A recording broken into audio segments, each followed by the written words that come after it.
I can taste sweet victory. I know this life meant for me. Yeah, why would you bet on Goliath when we got Bet David? Valuetainment, giving values contagious. This world of entrepreneurs, we get no value to haters. How they run, homie, look what I become. I'm the one. Early. Wow. Early. Wow. Good morning. Good morning. Depending on where you are while you're watching this. Anyways, I feel like we haven't done a podcast to cover some of these stories.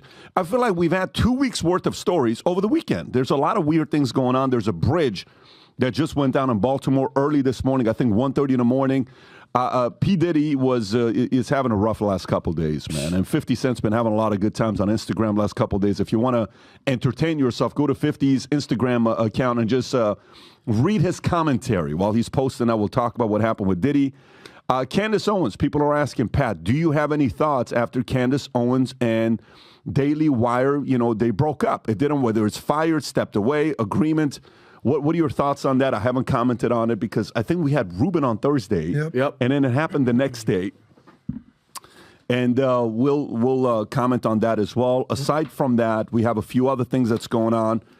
Trump, Truth Social, valuation, increasing his net worth, potentially $3.4 billion with a $3 billion windfall to him. We got some details on that.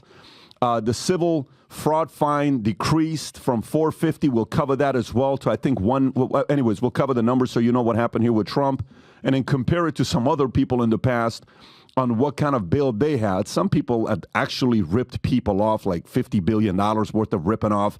A guy from New York, how much his bond was, this guy named Madoff, or another guy named SBF. What was his, with all the billions of dollars that he flat out, based on all the reports that we read, stole from investors and others? What kind of a bill did he have? We'll cover that. Aside from that, Frank Luntz points into the camera with direct warning for Letitia James.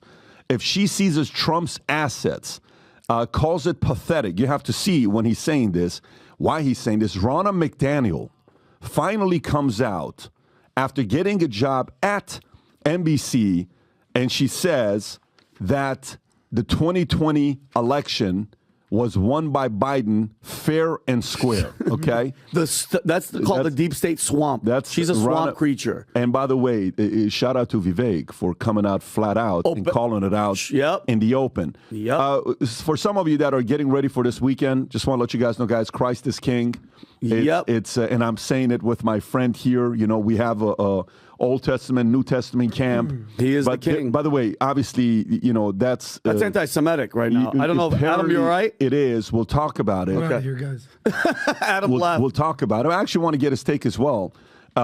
Elevation Church, who has this pastor that's gone viral. He's actually a very good motivational speaker. He happens to be a pastor as well. They have decided not to use the word resurrection on Easter invites. And when they explain to you their reasoning, it's kind of weird. I actually want to get Tom's thoughts on that. And then California unemployment rate. Ready for this, folks? I mean, you shouldn't be surprised. California unemployment rate is officially the highest in the nation. California has the highest unemployment rate in the nation. They should see who ABC News blames for that and who they don't blame for that. What else we got there? Chuck Todd blasts network NBC as backlash to hiring ex-RNC chief Ronna McDaniel. We'll talk about that. Russia attack, death toll rises to 133 in Moscow. Terror attack, 11 suspects arrested. Putin says gunmen who raided Moscow concert hall tried to escape to Ukraine. Kiev denies involvement. Bill Maher had a few things to say this past weekend. He rips government for censoring dissenting opinions about COVID-19. And then he panics over Trump's gain with young voters. Biden might lose because hot dogs cost more. And then he rips Dems for pandering to minority voters. Move on from identity politics. It is no longer working. CEO of Boeing steps down amid slew of safety concerns. Five Below fights back on theft by reducing self-checkout.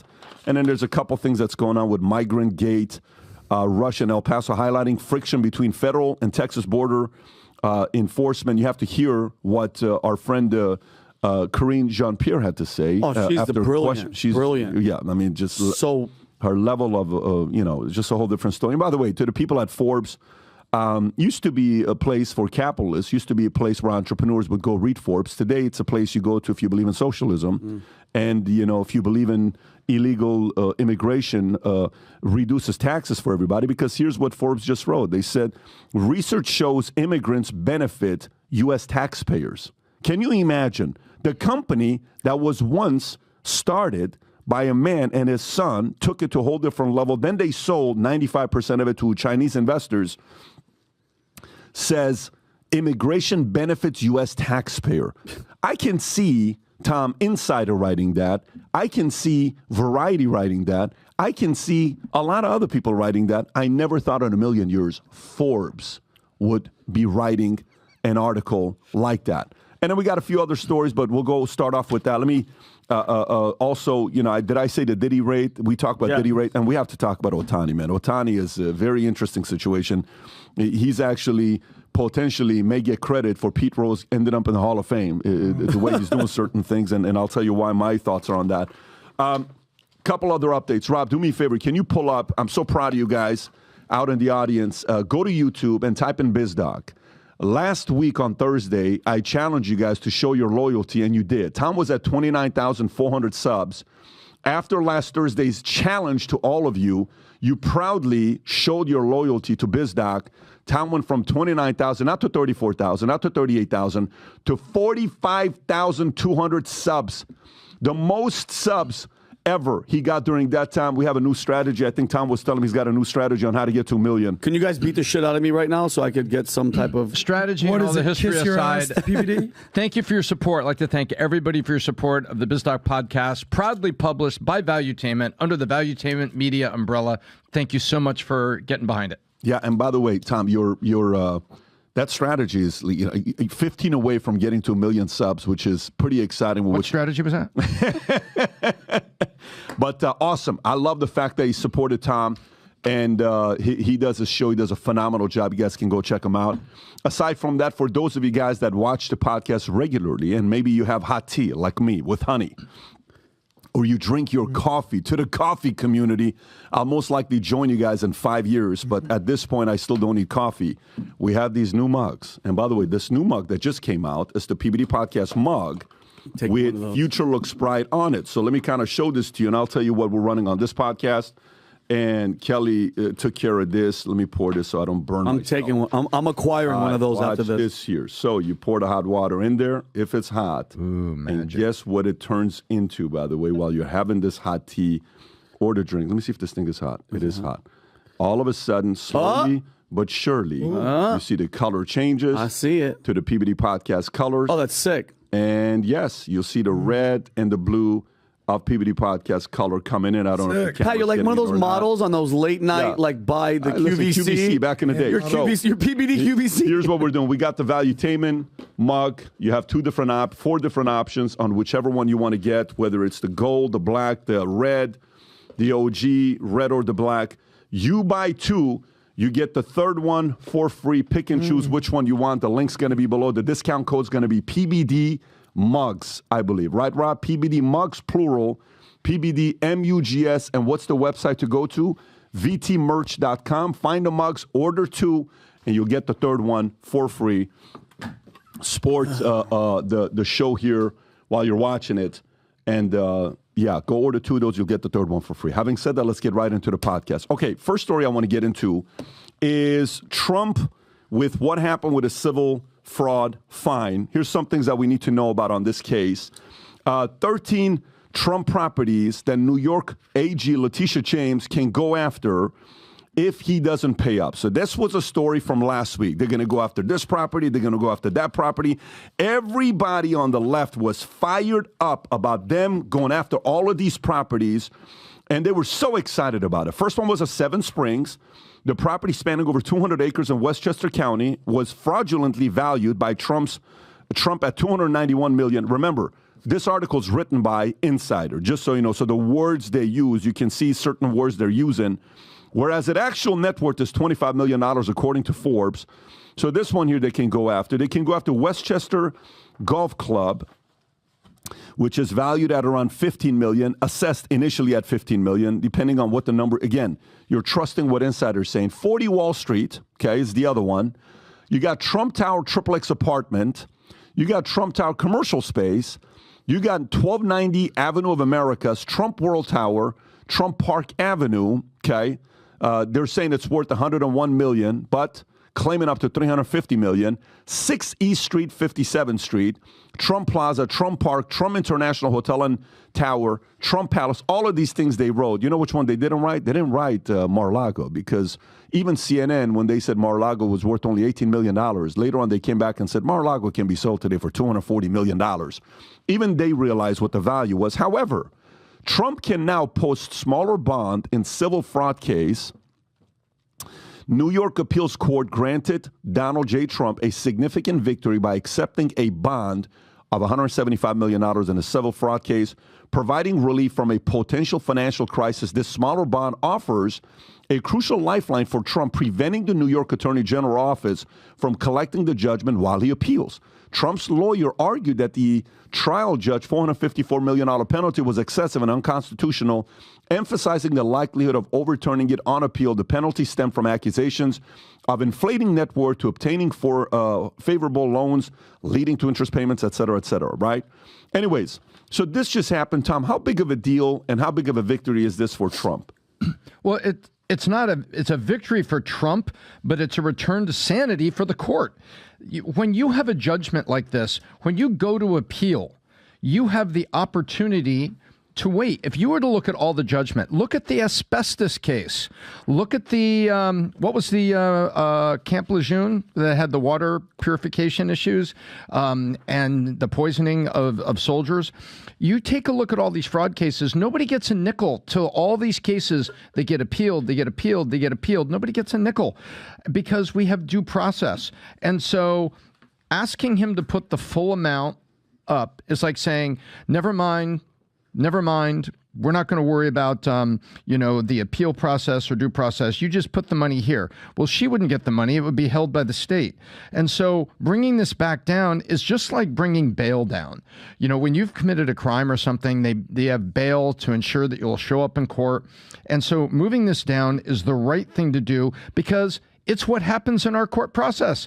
They were treating him differently. This is a return to sanity. This is the right move by the courts. And by the way, there's a lot of people not speaking into the microphone that want this to happen because other civil fraud cases and stuff, they don't want it to happen either. Yeah. By the way, do you know what was the amount of Bernie Madoff's scheme? Can you pull up what Bernie Madoff's scheme was? How much money did he scheme from people? They gave him life in prison, right? Yeah, that's a lot. Can you pull up Your how much life? He's dead now. What's the dollar? Watch this year. In 2009, the Southern District of New York charged Bernie Madoff for his $64 billion securities fraud Ponzi scheme.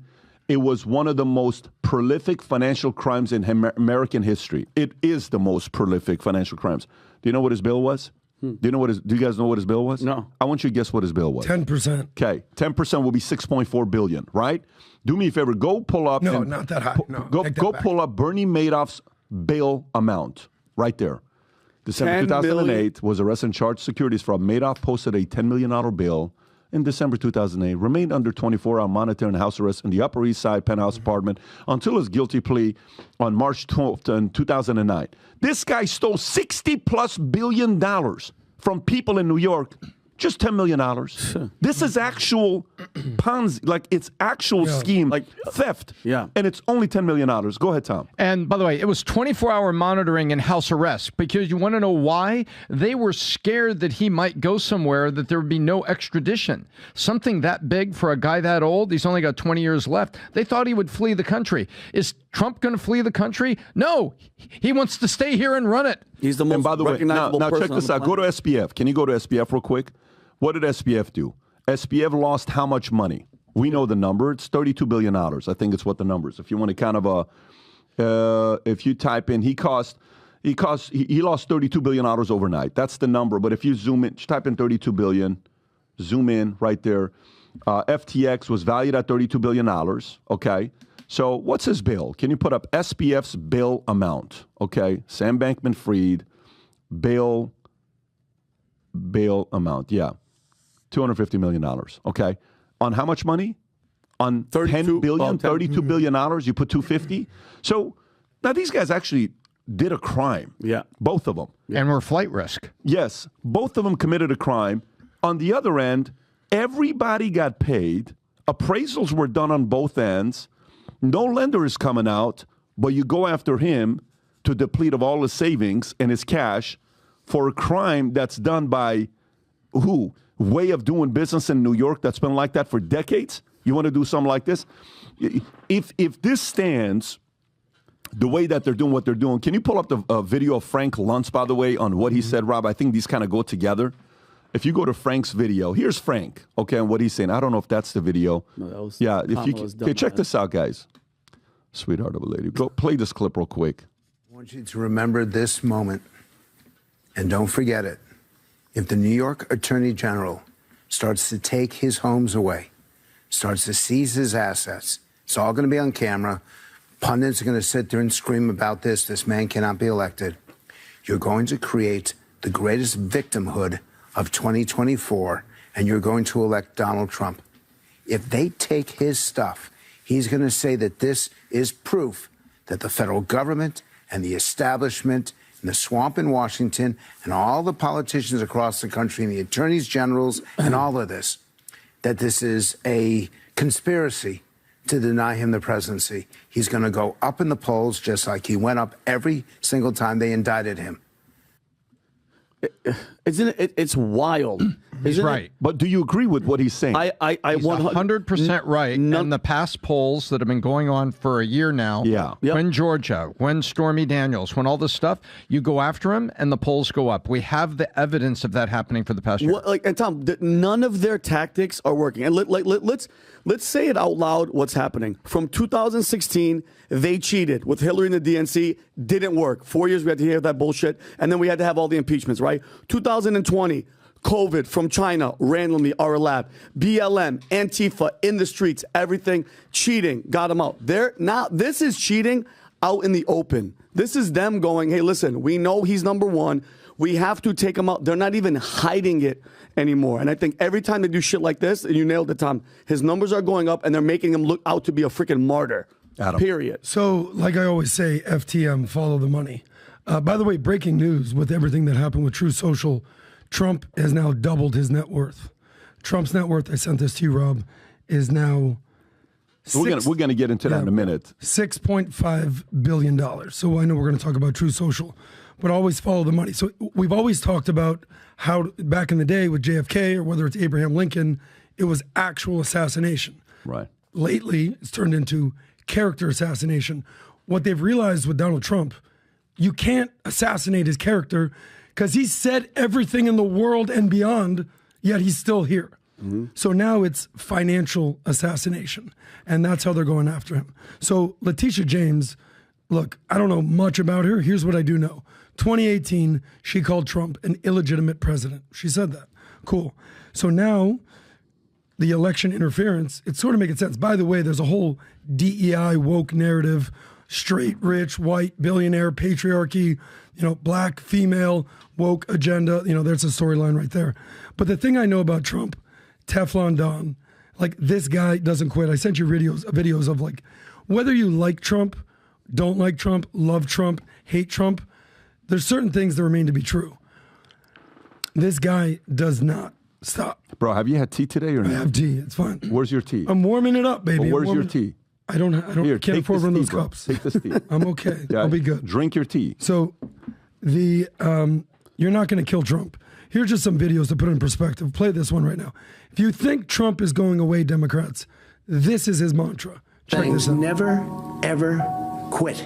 Never quit. And I've seen people quitting. And if they would have held out longer, they would have been successful. I've seen it so much. I've seen some of the most brilliant people in the world that never made it because they were quitters. They were just quitters. They would quit.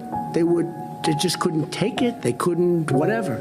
Now, you have to also have flexibility, though. You can't necessarily say, I'm never giving up, and you got to be able to weave and bob. You don't have to go through a concrete wall when you can go over it or around it or under it or something. You have to have flexibility. You have to always be able to change course a little bit, but don't quit. There you go. So, whether it's 175 million now that they reduced it to versus what, the 575, whatever the number was, this pales in comparison to what Trump dealt with in the 90s. This guy owed almost $1 billion, $900 million to be exact, when the bankruptcy and the casinos and the hotels basically shut down. So he's used to this. Look at him now with True Social, $6.5 billion. Whether you like him or don't like him, this dude don't give up. Yeah. So anyways, we'll see what's going to happen here. And let's get into the next story that you were talking about, Truth Social. Mm-hmm. Okay, this just happened, guys. Like literally a day after they're trying to get this guy to go away, Truth Social merger throws curveball into presidential race. This is a Hill story. Former President Trump Truth Social merger deal adds a financial twist to the presidential race, aiming to close the fundraising gap with Biden, who has been significantly outraising Trump's campaign. Trump faces financial hurdles due to ongoing legal battles, including a looming deadline to post nearly $500 million for civil fraud, trial bond. Trump's leadership PAC, Save America, spent nearly $3 million in legal consulting fees January, another $5.6 million last month. But the multi-billion-dollar merger with Digital World Acquisition Corp, where Trump is poised to be the majority shareholder, raises questions about its potential to address financial strains. The deal could potentially generate, ready, $3.5 billion for Trump, although regulatory constraints might delay its impact on Trump's financial position, as major shareholders are restricted from selling their stock for at least 6 months. Tom, how big of a deal is this? This is a huge deal. This is basically liquidity, and this is a liquidity net worth. And what I mean by that is you've got the SPAC, which is going out. And by the way, there's nothing special here. There's nothing unusual. So I can't wait for the pundits to come out and claim one way or another of what's going on. But I'll tell you, right now, Donald Trump's company, Truth Social, is going out on the stock market. It's trading today under the ticker, oh, what a surprise, DJT. Great name, by the way. Is that really the ticker? Yes. Yeah, I believe. Seriously. Rob, can you check Yes, it that? is. I believe the ticker is DJT. It is. I'm 99% sure. And 100%, Vinny. Yeah, it is. Look at that. DJ. 100%, And let's go out Vinny. here. Are we trading today? It's 9:32, so it should be, market should be open, but the SPAC may open a little bit late. Well, market cap today is $1.86 billion. Okay, and the majority shareholder, yes.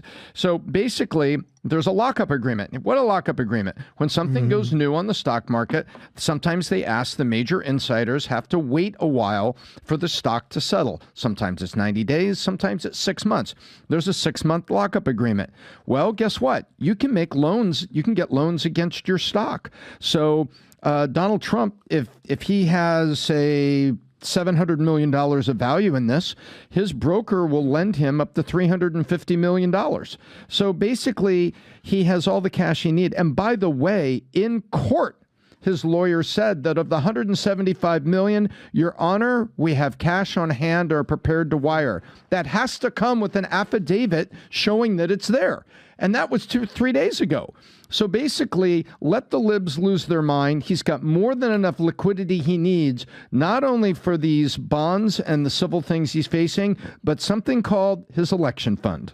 Tom, let me tell you something about what I learned about a lockup period, and it's not going to jail. Remember in 2021, we were in Boca. Crypto was bananas. And I invested in our buddy Adrian's crypto fund. Good amount of money, a nice chunk of change, 6 figures, to my best friend. And he started this fund, right? And crypto blew up. What ended up happening was our account, according to the current estimate, was worth, I don't know if you remember this. I do remember. $7 million. I go, what? So I go, sell this shit now. right now. Yeah. Like now. He goes, yeah, there's a 6-month lockup period. Shit. I'm like, buddy, 6 months and 1 minute, sell this shit. Yeah. 6 months later, it was worth basically the same amount that I gave him as the investment. So that's when I had to live in a studio apartment with Vinny. With me. Yeah, you've been in the basement. But this lockup period, so in other who knows words, what you're saying is, yes, who knows what this is going to be worth? There's Correct. a big difference. The difference is over the next 6 months, let's see exactly what 6 months is, okay? Let's take 6 months from March 25th. What is 6 months from March 25th? September 25th. What's September 25th? The peak of election and interest in wanting to know what the hell is going on, and this man is still not tweeting, which means everybody's going to go to Truth Social, and Truth is going to be quoted by everybody when they say, President Trump just commented this on Truth Social. Truth Social. President Trump on Truth Social. Truth Social. Truth Social. Truth Social. They're going to hear it so many times, so the valuation of it's going to go higher because traffic going to it and the level of interest is going to be higher. Where truth is going to decrease is after the election. But between now and 6 months, it is not going to be going anywhere. They just have to find a way to get the right kind of traffic and sponsorship and money coming in, and we'll see how the market's going to react to the valuation of it, Tom. Yeah, exactly right. I mean, between now and the 6 months, and by the way, what Adam was describing, Adam, you would have been categorized as an insider. So if you had sold at that time, the reason that the lockup laws exist is so that an insider like you doesn't sell in, pops up, and then you sell out and leave the retail investors, everybody else that came along, hey, maybe I'll take a chance on this. Maybe Vinny and I will put $5,000 each in this. And then all of a sudden we see the insiders are gone and the stock drops. That's what the lockup period does. It protects the retail investors, we hope, from insiders just throwing all their stuff out there, which will also drop the price. Now, for Donald Trump, right now, this is normal. He's going to get a credit line from a large bank, and the banks will be happy to give it to him at the interest rates he'll give it to him, just like he gets loans for other things. They probably won't want their name in the press, but he's going to have everything he needs to go forward. And this is, once again, he has what he needs to do what he wants to do, very much like that clip, never quit. Sometimes you go around the wall, sometimes you go under it, sometimes you go under it, and sometimes you open a new company. And sometimes you build it, Tom. Sometimes you build it. Sometimes you build it. They can't stop him. They could just slow him down, bro. I'm so happy that. And randomly, look how God works. All of a sudden, $6 billion. Good. Good. And then, I got to give Biden credit. Don't ever say that again on this freaking podcast. All right, relax, extremist. He actually came up with a great nickname for Trump. Trump, Little Marco, Sleepy Jet, all that. Yeah. Biden called him Broke Don. Pretty cool. All right, that's a good nickname to go with if you're actually owing $500 million. But when your net worth doubles after Truth Social goes public, now you're rich. Let me tell you. I can't wait. Let me tell you. The more I was thinking about the strategy here on what it would be, it's purely to put him in a corner. Like, go to the dark strategy. Okay, darkest. Think about your opponent is the darkest, most envious human beings of all time, because that's what it is in politics. You're dealing with the darkest. Why is that? Because see, in the world of business, there is numbers and there's leaders bulletin, meaning how many customers did you sell Starbucks? This many. How much profit did you bring? This much. How many employees do you have? This much. What was your top line revenue? This much. Okay, based on that, you're worth $4 billion. Good for you. How many employees does Starbucks have? Can you pull up, or Rob? I think they have 240,000 employees worldwide. Wow. It's either 240 or 420. It's one of those two. Show Starbucks total employees, right? What is the number? 240. Okay. Nice. It's now, so 390 to 200, which 200 company ever compared to 248. Okay, so they've gone up. So they're at 391,000 employees worldwide. Who gets credit for that? Founder, Howard Schultz. Yeah. It's hard to do. Guess what? It's real data. The reason why he has 391,000 employees is because he has more money coming in that he can employ those types of people. All right. In the world of business, founders start a business super hard. Guy today on Manect is asking me a question. He's talking about, well, my dad doesn't listen to me, and I'm really trying to get my dad to listen, and I know he started the business. So let me put it to you this way.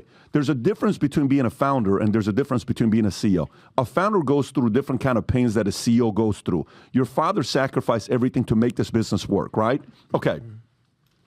Now going to politics. Politicians are filled with envious people. Why is that? Because in politics, if they made it in business, they would have been easily validated as somebody that's super successful, right? It's validated. Capitalism validates you. Very simple. And it comes with hate. Well, the way he made his money wasn't fair. It was his dad's money. He made the money through. And then they're going to say everything and anything, the fact that you made your money. It's always going to be the case, right? However, why would they want to do this? Go to the darkest opponents you'll ever face.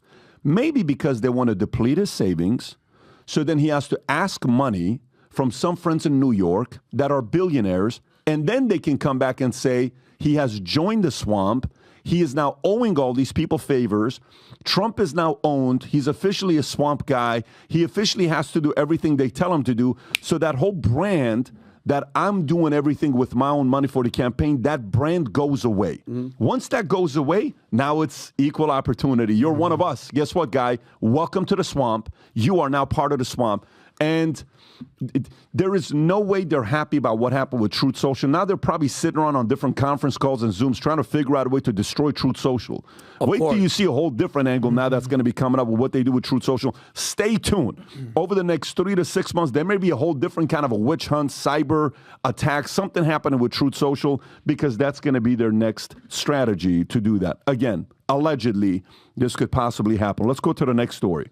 Ronna McDaniel joins NBC after pressure campaign from Trump to resign from the RNC. Rob, do you have the video of her saying that I was asked to leave the RNC? See if you have the video. If you don't have it, it's not hard to find. It's on Twitter. So former RNC chairwoman Ronna McDaniel joins NBC News as an on-air contributor with her debut schedule for Meet the Press this Sunday, making her first interview since stepping down from the RNC, as reported by The Hollywood Reporter, okay? Anyway, she's there to give insider perspective. And while this is going on, they were not too happy about it, okay? MSNBC doesn't plan to put ex-RNC chair Ronna McDaniel on the network. So now they're going back and forth because that's a story the day later. And then, by the way, I think that's the one right there that you had. I think that's the one right there. Can you zoom in to see what the day is? Zoom in and see, that's exactly the one. And for example, why not speak out earlier? So yeah, that's the one. Can you play that clip real quick? So that's her on Meet the Press, I think a couple days ago. Well, let's talk about the election now. Donald Trump says one of his first acts, if he is reelected to a second term, would be, quote, to free those charged and convicted of crimes related to January 6th. Do you support that? I want to be very clear. The violence that happened on January 6th is unacceptable. Here we go. It doesn't represent our country. It certainly does not represent my party. We should not be attacking the Capitol. We should not be having violence. I said it that day. I put a statement out that day that this is not acceptable. If you attacked our Capitol and you've been convicted, then that should stay. So then, but to the question, though, do you disagree with Trump saying he's going to free those who've been charged? I do not think people who committed violent acts on January 6th should be freed. So you disagree with that? He's been saying that for months. Ronna, why not speak out earlier? Why just speak out about that now? When you're the RNC chair, you kind of take one for the whole team, right? Now I get to be a little bit more myself, right? This is what I believe. I don't think violence should be in our political discourse, Republican or Democrat. And I disagree with that. I agree with him on a whole host of other things. Let's close the border. Let's make sure we have good incomes for people. Let's make sure we do a lot of great things. But on that point, I don't think we should be freeing people who violently attacked Capitol Hill police officers and attack the Capitol. And by the way, do you have the clip, Rob, of her saying, that Biden wanted fair and square, because there's another clip with her. This interview continues with her saying a bunch of different things. And then Chuck Todd loses his mind. Yeah, and then we'll go to that one. His brain almost comes out. Watch this one here, folks. Watch this one here. Stop you because you just said Joe Biden's a legitimately elected president. This is the first time you have said this. It's not. I have said it many times. Well, this is what you said a year ago to Chris Wallace. I want to play you what you said. Are you saying, as the chair of the Republican Party, that you still have questions as to whether or not Joe Biden was the duly elected president? Joe Biden's the president. No, I didn't ask you whether he's the president. No, I don't think that. I think Do you there think were lots of problems. he won the election? I think there were lots of problems with 2020. Do you think he won the election? Pardon? But ultimately, he won the election. But there were lots of problems with the 2020 election. 100%. And that's fair. But I don't think he won it fair. I don't. I'm not going to say that. So you didn't say. Yeah. Weird. He didn't win. Wait, guys, I can't hear this. Go back. I want to see what she's saying. Go back. There you go. Won it fair at that point. Can you say, as you sit here today, did Joe Biden win the election fair and square? He won. He's the legitimate Did he win president. Fair and square? Fair and square, he won. It's certified. It's done. So when you do that, here's what happens when you do something like that. You know how much it costs for her to say that? You know what her salary is? with NBC? Can you pull up what her salary is? Well, she just signed, she actually signed what they're offering. I mean, obviously, the number is give or take. For $300,000, Ronna McDaniel will flip for you and change your opinion. That's all she's being paid? That's all she's being paid for $300,000. What you know what she needs to watch? She needs to watch the movie Scent of a Woman. And she needs to go watch the speech all the way at the end, okay? And hear what Colonel, what's his name? Colonel Frank Slade. What he says at the end, and see what the other kids or the son of the other guy, what he was, you could buy him off and all this stuff. And the school, you can buy him out, but you couldn't buy out. Yeah. But not a bear man, right? When he goes, but Charlie wasn't selling. But Charlie wasn't selling. He goes, he was offered him. And George sitting in Big Daddy's pocket. That's right. Yeah. But guess who was selling? Ronna McDaniel was for sale. $300,000. And you're saying it with a straight look on your face that there wasn't. So let me ask you this question. That whole story of New York Post that was going viral with Hunter Biden, that Twitter files came out and revealed based on what Taibbi and Barry Weiss wrote with Elon Musk and releasing all of that stuff and saying that, they were in communication with the FBI and everybody, don't release that. You don't think that would have flipped the vote? You know how many people said they would have voted in a different way? You don't think? Now, she may, if you want to categorize and isolate each issue and say, look, was there voter mail-in drop, all that stuff? Okay, maybe isolate that. Okay, you can say yes or no. Maybe you can sit them, but to say there was none with Twitter after the files came out and after 50 intelligence agents coming out and saying there is 100% nothing going on with that laptop, and they fooled America into voting for that guy, you can sit there with a straight look on your face and say no? You lost credibility. And by the way, just so you know, Ronna McDaniel, just so you know this, so not only did you lose, you had some, but now you lost credibility with the party that you were the chairwoman for. But guess what they're thinking about you at NBC? That you'll flip again if Fox gives you $500,000, you go throw NBC under the bus. Your first sale is what it is. Can you play how Chuck Todd reacts to this, Rob? If you don't mind, go play the Chuck Todd clip and see what his reaction was for this. Play this clip here. Watch this, folks. Dive right in. What were your takeaways? Look, let me deal with the elephant in the room. Yeah. I think our bosses owe you an apology. Wow. For putting you in this situation. Because I don't know what to believe. She is now a paid contributor by NBC News. So I have no idea whether any answer she gave to you was because she didn't want to mess up her contract. She wants us to believe that she was speaking for the RNC when the RNC was paying for her. So she has credibility issues that she still has to deal with. Yeah. Is she speaking for herself or is she speaking on behalf of who's paying her? Once at the RNC, she did say that, hey, I'm speaking for the party. I get that. That's part of the job. So what about here? I will say this. I think your interview did a good job of exposing, I think, many of the contradictions. And look, there's a reason why there's a lot of journalists at NBC News uncomfortable with this, because many of our professional dealings with the RNC over the last 6 years have been met with gaslighting, have been met with character assassination. So it is... you can pause it. Bro. You just crossed the line with character assassination, bro. You guys are like... He's talking shit. Yeah, by the way, what a shill. But by the way, he makes a good point. No, he does make a good point, like not to trust her. Oh, yeah, 100%. Because, well, first of all, but Ronna McDaniel, this just goes to show you, like, what Trump has had to and go to deal with. This is the head of the RNC. This is her character. By the way, this didn't happen overnight. That's the type of person that she's always been, Patrick. Like, he has to deal with these people. That's why when people go, oh, well, Trump assigned Christopher Wray and FBI, I'm like, bro, he has no freaking choice. This is the setup. By the way, established. You know what Vivek's marketing team needs to do? Vivek's marketing team needs to cut the clip from the part where he says, come on up here and apologize to the entire Republican Party, to Ronna McDaniel. I'll give you my time. And then they need to cut small clips of that, 15 seconds of what she just said, about insurrection, about what she just said, about the election, about what she just said, that there was, everything needs to be cut, and then goes back with that laughing the fact that he was right, because all of this validates that this guy, when he had this moment, can you play this clip, Rob? The brass he had when he did this. Go ahead and play this clip. We were there for this one. Yeah, of course. President. I think there's something deeper going on in the Republican Party here, and I am upset about what happened last night. We've become a party of losers at the end of the day. It is a cancer in the Republican establishment. Let's speak the truth. I mean, since Ronna McDaniel took over as chairwoman of the RNC in 2017, we have lost 2018, 2020, 2022, no red wave that never came. We got trounced last night in 2023. And I think that we have to have accountability in our party. For that matter, Ron, if you want to come on stage tonight, you want to look the GOP voters in the eye and tell them you resign, I will yield my time to you. And frankly, look, the people there cheering for losing in the Republican Party.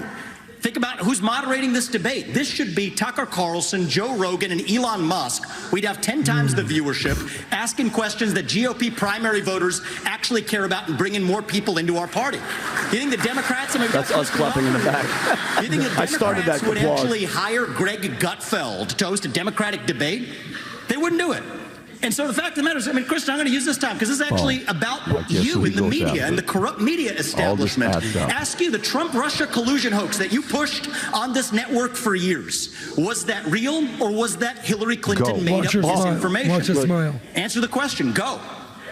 They don't show her. She's frozen. So the reason why this is important is because more of these things that happen right now, you know how the college football season ends and a team loses the BCS Championship Bowl or whatever it is, or NBA Championship, somebody loses, or MLB.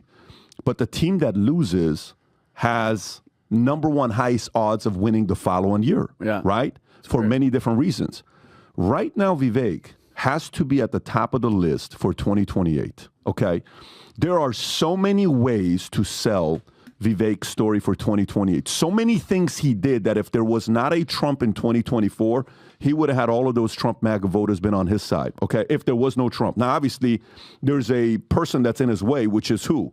The man that, created this America First concept and MAGA and all this stuff that's inspired Vivek to become, without a Trump, maybe there's not a Vivek being inspired, but all I'm saying is 2028, he's the number one draft pick right now for presidential candidate for 2028. And he's validating, every time Ronna McDaniel does what she does with NBC, this just validates all those points that he made. Tom. So there's two things going on here. The first thing is, let's step away from the fog for a minute and look at it. Vivek was right. Ronna McDaniel did a bad job leading the party. You're supposed to lead on strategy, pulling people together. You're supposed to lead on fundraising, pulling people together, and you're supposed to win when there's an opportunity to win. She was not up against Obama. She was not up against Bill Clinton. She lost. And so she did a bad job at her job. And guess what? Accountability. She should be fired, resign, leave, CEO gets a package, whatever it is, she should leave. Part one. Part two, in politics, you always walk down the street to New York and you do one of two things. You go to a publisher and you get a book deal, or you go and you become a pundit. Look at Psaki. She got her show. All these people, there's a path. You don't have to go hacking through the jungle. There's a well-worn path to go to New York and get your book deal or get on media. And now she goes on media and NBC. Now, let's think about it. Why did the bosses at NBC put her on the media? Because that's what they're supposed to do. They're supposed to see if they can bring voters. So they're like, hey, she's conservative, way over here on the left. Backstory.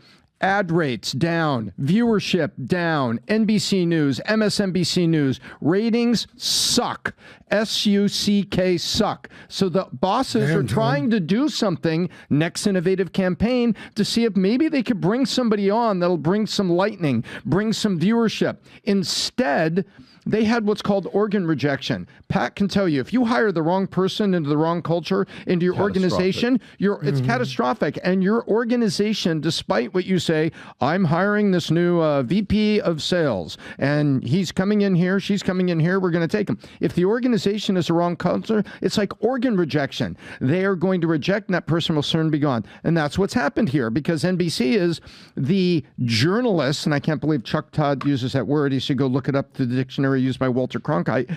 He's wrong. You are shills. You are talking heads. You are telegenic people with a producer in your ear, Chuck. Let's talk about what it really is. And they're out there. It's organ rejection. They're like, hey, oh my gosh, one of the enemy is here. Now they're bringing up good points. She is for sale, flipping back and forth. But the NBC bosses went to do what they always do. Bring somebody in who's available. Can you bring viewers? Can you do something from the other side? But she did a bad job. She was fired. And she's for sale. I mean, that's what this. But they've been losing. Vivek nailed it. They've been losing since when did she become chair of the RNC? How long has she been in there? 2018. So think about it. 16? Losing, 2020, losing, 20. Like, bro, it's almost as if they put her ass in there on purpose because this is her character. Then she flips now. No. What do you mean, no? They didn't put her there on purpose. Here's what's going on. You think there's loyalty in any, like, you, so because Adam, you believe in this party. I don't believe in it. I believe in the uniparty, and they're all on the same team. When It's wrestling. I'm not one of those red wave, blue wave. They are all on the same team. They all make us the illusion of, oh my God, they're fighting for us. It's all bullshit. She's exactly what the swamp is. It's Ronna McDaniel, 1,000%. Here's what's going on, Put her in Vinny. there, which they? The Democrat, the other side. What I'm saying is, I think the Democrats put and again, Ronna McDaniel as the chair of the RNC. No, I'm just saying. It's literally the exact opposite of that. Hold on a second, Adam. Since she's been in, what has happened to the Republican National Committee? Well, I'll tell you They're what happened. losers. They lose. So Vinny, can I tell you what's hear going what on? Adam's got. Yeah. Go ahead, Adam. Here's what's going on with Ronna McDaniel. The reality today is she is politically homeless. What do I mean? So I watched Meet the Press every Sunday. I've watched it forever with Chuck Todd. And now Kristen Welker is actually doing a pretty good job. She has left, right. She's pretty... More left than right. No, she has tons of people on. Have you ever watched the show? Definitely not, Adam. No. Because she pushed all that bullshit agenda during COVID and everything. She's not credible at all. I'm talking about since she started the show, Meet the Press, a few months ago, she's done a good job. Okay. Here's the reality of what's going on here when I say she's politically homeless. Kristen Welker pushed her.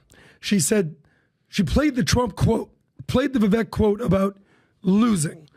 Her response was, because you can't defend losing 2018, 2020, 2022, and potentially 2024. You can't defend that. So what did she do? She gave the DEI inclusion narrative. Well, since I've been chairwoman of the RNC, despite losing all those elections, we've elected more women, more people of color, and she kind of went down that route. Well, reality is they're not winning. But why do I say she's politically homeless?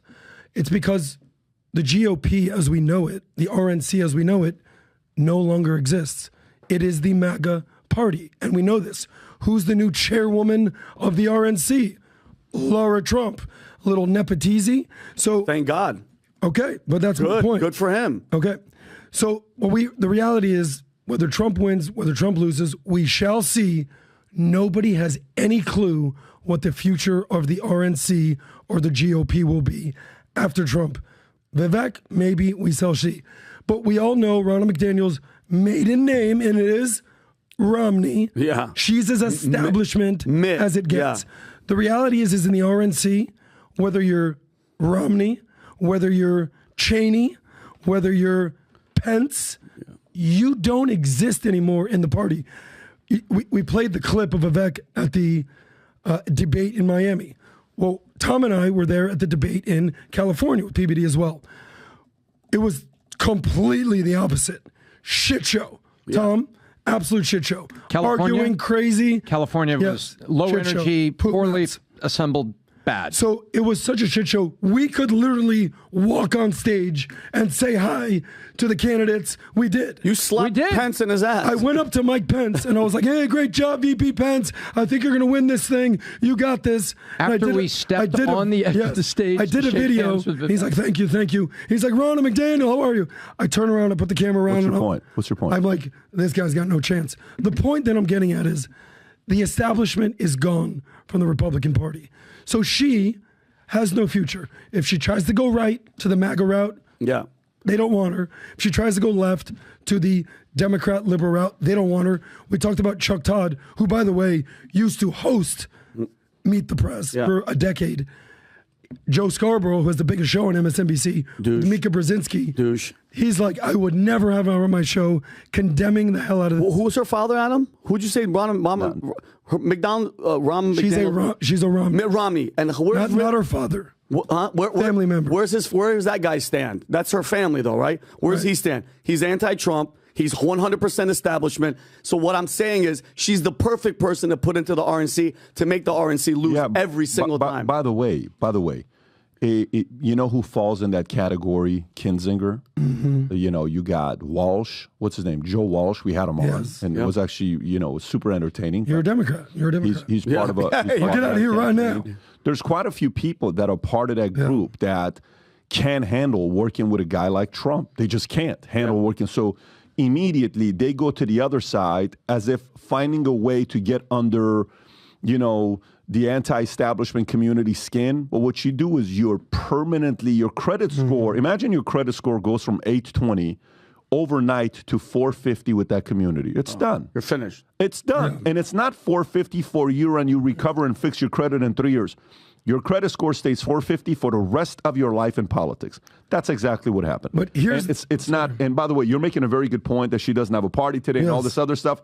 But if anybody was on the inside that could give her feedback on strategy, this was probably the worst move she could make. But there's one thing that could be a slippery slope downside, because if you're part of the Republican Party, now known as the MAGA Party, unfortunately, if you don't fully embrace that the election was stolen and you don't fully embrace that January 6th was just a peaceful protest, you're no longer part of the party. So there needs to be a home and a big tent within the Republican Party that says, yes, we might differ on some of these things. She had to basically bend the knee and say that Joe Biden is the president. By the way, breaking news, guys, he is. But I think it's a little scary and dicey that the Republican Party will now castrate or kick out anybody that doesn't fully embrace election denialism. That's hard to do, and I will tell you why it's hard to do. Mm-hmm. This has got nothing to do with MAGA, anti-MAGA, anything like that. This has got to do with, do you know how to read the Twitter files showing that a story, the U.S. government contacted Twitter to say, take the story from New York Post down, the oldest paper in America, take it down, it's not true. And 50 intelligence agents signed to say this is all a fraud. 3 years later, we find out it is, and Hunter Biden says, I want to do this public because I want the world to see that you guys are full of shit. And then he has the court last week. Guess what seat is the only one missing with his name tag sitting there? His. You have a very hard time convincing that community to say, no, that didn't affect the flipping election after 67%, whatever the number was that came out saying, I would have voted differently if I knew that story was right and the intelligence officers wouldn't have come out and said there was nothing there. Yeah, it's kind of hard for people that are able to reason and think for themselves and research for themselves. You're fully right. I'm giving you zero pushback. By the way, when did Elon Musk and the Twitter files come out? Give me the date on that. 3 years. So, October 22. Okay. So the point that I'm getting at is you're absolutely right. Zero pushback. Twitter files. There's something shady going on with the New York Post. Yeah. However, that has nothing to do with the actual there's ballots. Nothing shady with the Post. Thomas. The Post published an article and they were told to spike it. But can I finish my point I have to say before the old man yells at the sky? Really? Finish your point. Here we go again. It's been 20 minutes to get to a point. I'm waiting with thirsty ears, dude. Can we put Tom to bed soon, guys? This has nothing to do with what actually happened in the election in Georgia, in Pennsylvania, in Wisconsin, in Michigan. If any of those court cases held any water and won any of those cases, this would be an entirely different conversation. Fully agree with the Twitter thing, but you lost every single court case. But you can't say that because because what he said is actual. He didn't lose every court case. You're not Adam, let me finish. He said. I'm imitating Tom right now. Adam, that's fine. I'm imitating Tom. But listen, what he's saying that is cheating. Hold on.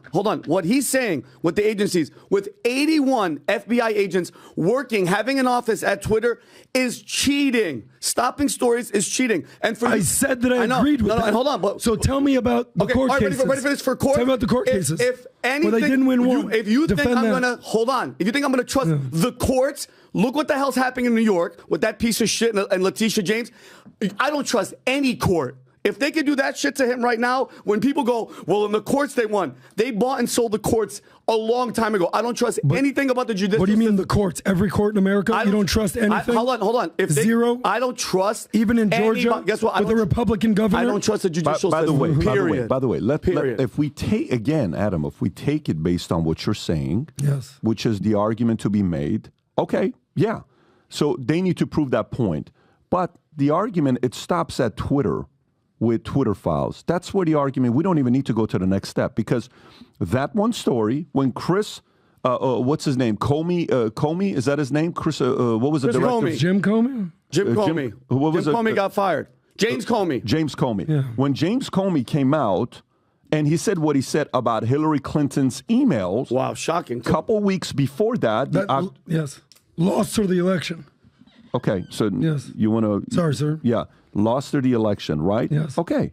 When did New York Post share the story about Hunter Biden laptop? Pretty much around the same time as when You're right. It happened with Comey. But the difference was yes, they asked Twitter to take it down.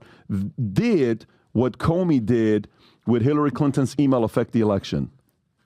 You could argue yes, for sure. I would argue for sure yes. If Comey doesn't do that, does Hillary Clinton win? I would say the percentages would increase significantly. We're on the same page. Cool. If the New York, forget about all the other counties that you're talking about. Yeah. If New York Post story isn't taken down, and if those lying intelligence officers that came out saying there's nothing in that laptop, would that have changed the election for 2020? It would have increased Trump's odds for sure. Same as Hillary Clinton, same as Trump's, right? So even Steven is what you're saying. No, what I'm saying is what Comey did impacted the... I was shocked that he did it, to be honest with you. I was shocked that... Because he could have done that November 6th, right? He could have done that November 10th. But he did that. And by the way, till today, I guarantee you deep down inside, Hillary Clinton is furious with the fact that he did what he did. Oh, he should watch his back. Oh, he's on the hit list for sure.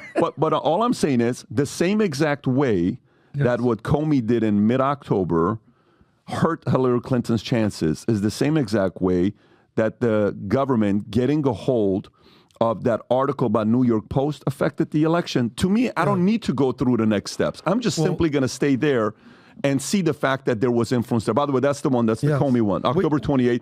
Can you see when the story was for New York Post, Hunter Biden 2020 election? What day was that? Except that's October 28th. I'm actually curious to know what exactly that day was. Well, you know how you say, it's like a NBA playoffs, it's 3-2 and all that. So ultimately, with interference, it's 1-1. Comey affected the outcome for Clinton. No.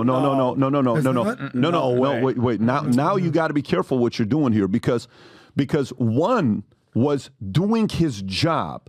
Yeah. Comey did his job, exposing the truth, and actually said what happened.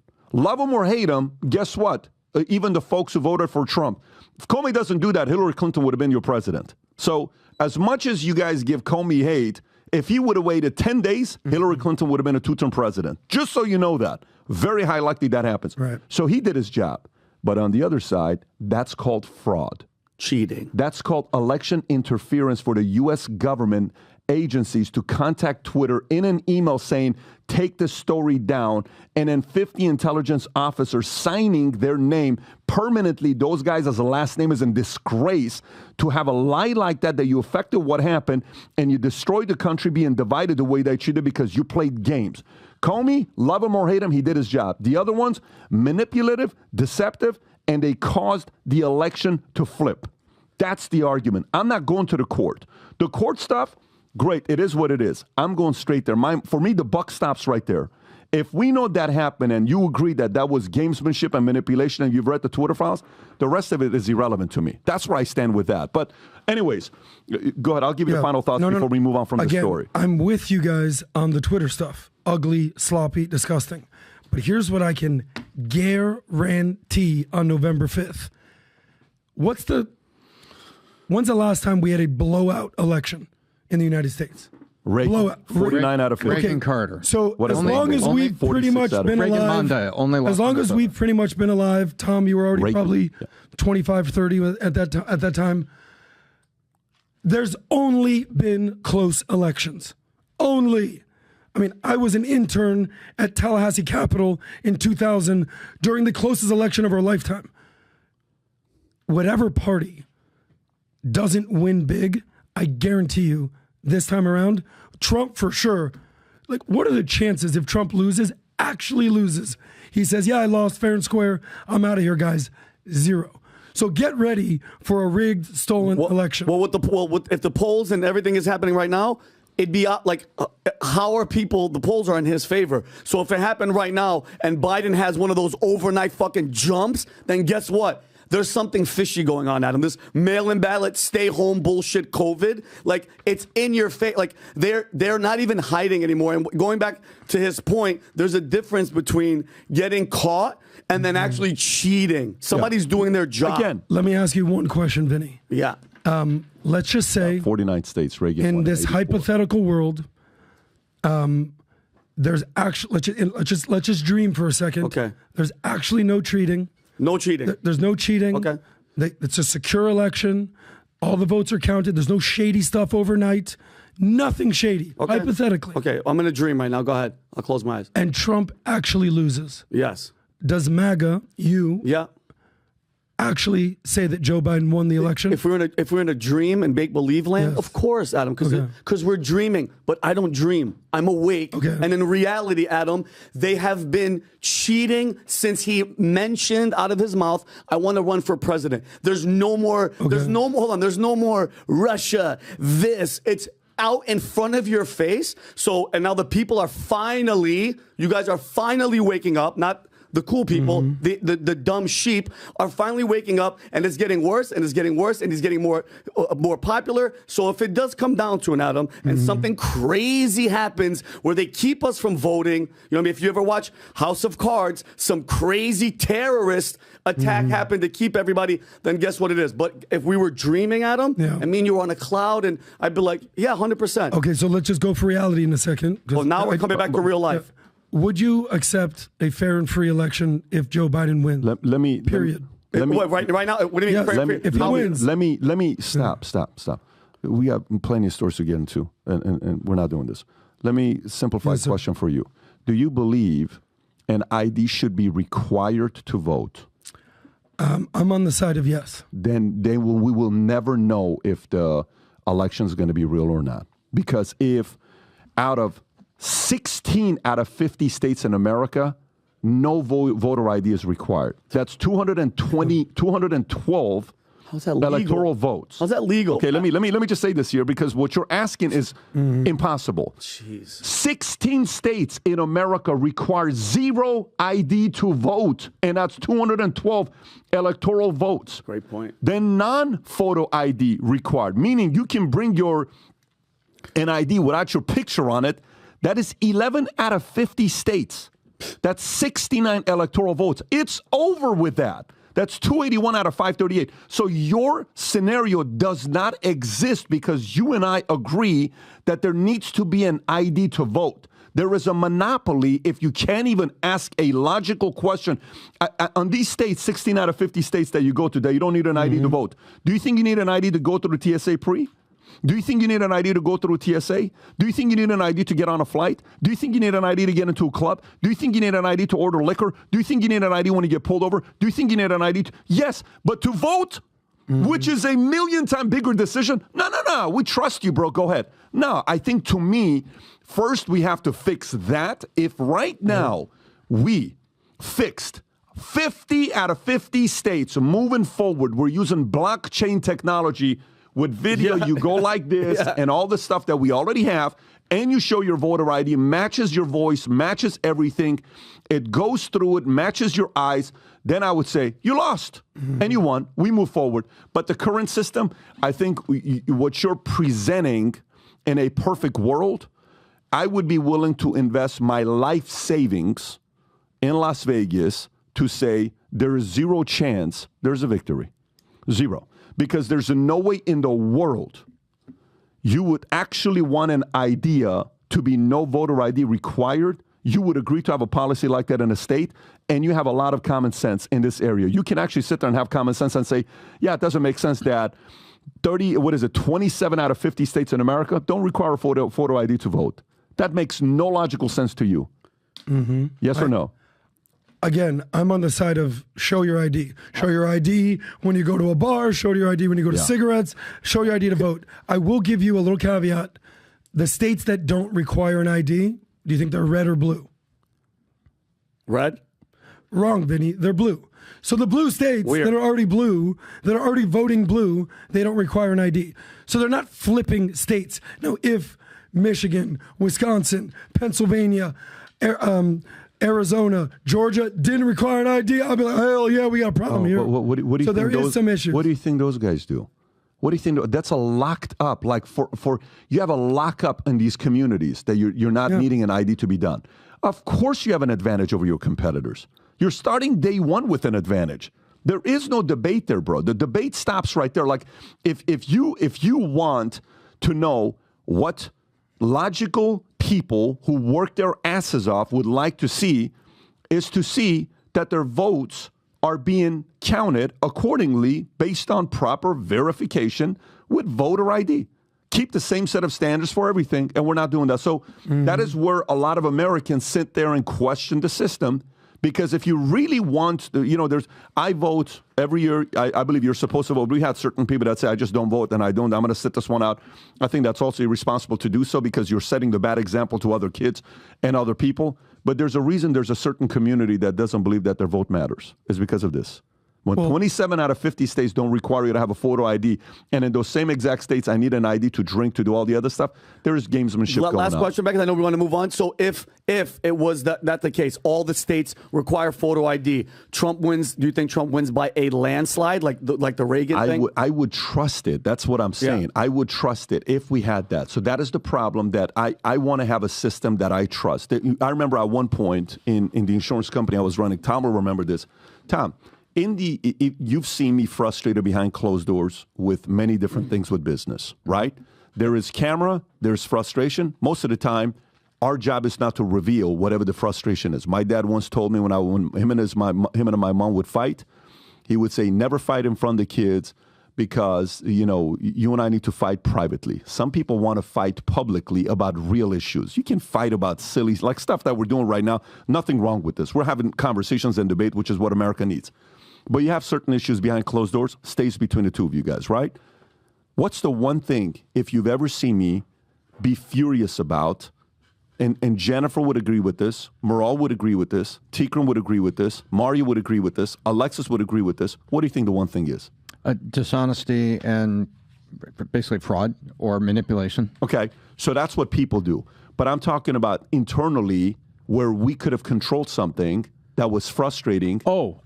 Self-inflicted wounds. Meaning with data. Do you remember Leaders Bulletin back 8 years ago, whatever the time? You should remember this vividly, right? Because self-inflicted wound, like you fail to audit your own report, you put out a report and it shoots yourself in the foot. Yeah. It's just so meaning when I can't look at the Leaders Bulletin and it's not 99% accurate, what do you trust when you're voting? You don't, right? So we invested $10 million in a software, so this goes away. You're never going to get 100%, but you want 99.9% accuracy because you're dealing with technology, right? And the more and more and more you increase it from 95% to 98% to 99% to 99.9%, and then sometimes there's crashes, all this other stuff that happens. If we don't have a system and a software that you watch and you see who wins and who doesn't win, then a person doesn't trust that system. I think whoever wins office on the conservative side, if there is something that I would like to see happen policy-wise, is in my top 5, is create a method of voting that more people trust the voting system. We have plenty of technology and concepts in other countries being done that we can also apply here. But why are some people not interested in that? Maybe because it kind of hurts them a little bit. I would like to see that happen. And if that happens, guess what? Nobody else can cry when they lose. Nobody else can bitch if they lose. Not anybody from the left, not anybody on the right, because we trust the system. Let's go to the next story. DeSantis did something very interesting, and I want to get your take on this, Tom, specifically you as well, and see what your thoughts on this. So Florida passes law banning social media for minors under the age of 14, okay? The story comes out, I believe, Rob, yesterday, if I'm not mistaken, right? And here's what the story tells. Ron DeSantis signed legislation Monday that prohibits people under the age of 14 from having social media accounts regardless of parental consent, one of the most restrictive laws aimed at curbing social media access for minors. Under the new law, social media companies are required to close accounts believed to be used by minors under the age of 14. The platforms must also cancel accounts at the request of parents or minors, and all information from the accounts must be deleted. The law is set to take effect on January 1st, 2025. Minors who are 14 or 15 years old can obtain a social media account with parental consent. According to the new law, accounts already belonging to teens of that age must be deleted if a parent or guardian hasn't consented. Tom, thoughts on this? This is a very good law. We have the data, but you know what? The tech sector doesn't want to look at it. We have data on young girls and depression. That is directly related to social media. We have data on sexting and bullying of underage kids. We have data of trafficking and predators that are coming out to prey on these impressionable kids that are looking for validation, looking for someone to like them. And so now what we're saying is, hey, we're not just going to, what if you're a single mom? What if you're really busy? What if you just didn't know? Nope. We're giving you some support. And the support we're giving you is the law, and the requirements are in there, is that they can't have an account and they can't be doing this. And kids are going to say, but I want it, but I want it, but I want it. Well, look, when I was 17, in Florida at the time, I wanted to be able to drink, but I couldn't. It wasn't legal. I couldn't go to any places. And they changed the age to 19, finally to 21. So sometimes what the law is there because what you want, it's good for you not to get it. So and is there anything about it, Tom, that you're uncomfortable with? Think the other way around. Like, is there anything for you where you say, I think it's a slippery slope? Or are you like, nope, I'm 100% with it and I support it? I'm with it and I support it because of the data that we have on depression, bullying, trafficking, and predators. We have data. Okay, got it. So, but did you miss, what was the stat for the whole LGBTQ trans chopping of your genitalia off? How much is that going up? There's a lot of influential things in there, but I'm just talking about, we have data on depression, bullying, sex trafficking, and predators. Yeah, no, data. And I'm all for it, because at 14, what do you, like, you have those parents that just give their kids the tablet or the phone and they just walk away from them. I think it's really, really irresponsible. I think up to 14, it's a great law. And we say you can't have a driver's license till you're 16 because there's certain judgments and things that we want to. Rob, where are you with this, Rob? Where are you with this? I have a 14-year-old. I wouldn't want him on social media at 14. So I'm definitely pro banning it for kids under the age of 14. I don't know how old your daughters are, Tom, but my 14-year-old has a cell phone, but he's only allowed to use it when it's the weekends or during the week when he has to contact his mother. Other than that, he's not allowed to have his cell phone because what happens, they get in that doom scrolling where all they do is scroll. Yeah. I don't want that to be his life. At this age, we have to be in front of devices. You run many companies, you have to be attached to your computer, your iPad, your phone. These kids don't need to be. So why are we putting it in their faces now? Rob, all the apps. Mine are 17, 12. I'm on the same page. Yeah, Rob, but the apps that you allow on the phone, that's up to you. Your kid can't go on there and download an app by himself, can he? On the 14-year-old, he can. He has access. I'd have to check. His mother set up the cell phone. Well, that's what I was going to say. Prior to that, we had a thing called a gizmodo. It was a watch where literally he could only make phone calls to like 4 people, and he could only receive incoming calls from people who knew that number. It was a perfect setup because if we ever needed to get a hold of him, we could call him. But did he was not you have any issues with that or no? Did you like that? No, I loved it. It was fantastic. But it got to the age where all the other kids in school had a smartphone. Dad, can I have a smartphone? Okay, we can have one, but we're going to set up limitations. That's a good point. By the way, I want to give a shout out to Robert. By the way, last week was spring break, and I hope you don't mind I tell the story about the call. His son called him, and he's like, hey, I want to stay and play video games. Can I get access? Rob goes, go outside, kid. Go play. I think I was there when you did that. Yeah, I don't allow, because again, when you get to our age, you have to be inside. You have to work 9 hours a day. Rob. Being outside, that was the best part of being a kid, was meeting other kids in the neighborhood, riding bikes. That's how you form friendships, bonds forever. It's not on the internet. By the way, shout out to Rob and Vinny. You guys do a phenomenal job on Unusual Suspects. For some of you guys that tune into these guys, you guys had 2,700 people live watching last week. Yeah, I'm excited about what you guys do. And Rob speaks there a lot with Vinny. But love you, Rob. Adam, what are your thoughts on this? What do you want to say about this? Well, look, I don't have kids like this, but I'm very close with my nephew. It's like my best friend, 11 years old. I do not want that kid anywhere near social media. All my best friends, all my closest cousins, they all have kids that are in elementaries, middle school. And all I do is I see these kids on their tablets, like, put the phone down. When we were growing up, dude, basketball, football, baseball, hide and seek, just go outside and play. You talked about the potential porn, sex trafficking, weird horrible stuff. Horrible. Obviously, that will eliminate that. Hopefully, those creepers will find a way. There's another side to this. We didn't grow up with social media. We didn't have anxiety and depression and all sort of the issues that young people are dealing with today. We would go outside. We would deal with the real world. You have to be social. You have to be social, not on social media. Yeah, exactly. And that shapes you. This is the most influential, impressionable time of your life. Yep. When you're 6 to 16, let's say. Mm-hmm. And when this new thing that never existed when we were growing up is just pumping stories, algorithms, weird stuff into your life every single day. Dude, we have no clue. Yeah. So Rory, my nephew, has an Apple Watch. If he needs to call someone, Apple Watch. There it is right there. I'm sure there's people that are going to object to this. I'm sure social media companies are going to object to this. I'm sure there's going to be backlash. But I got to give credit to Ron DeSantis for a very good idea. Yeah. So I think the only thing is for some people that use the technology that's being managed by the parents and they use it as an album to later on hand it over to them when they're of the age. If those things get taken down, it'll be interesting because that takes a long time to gather and put together. And again, I think it's extreme.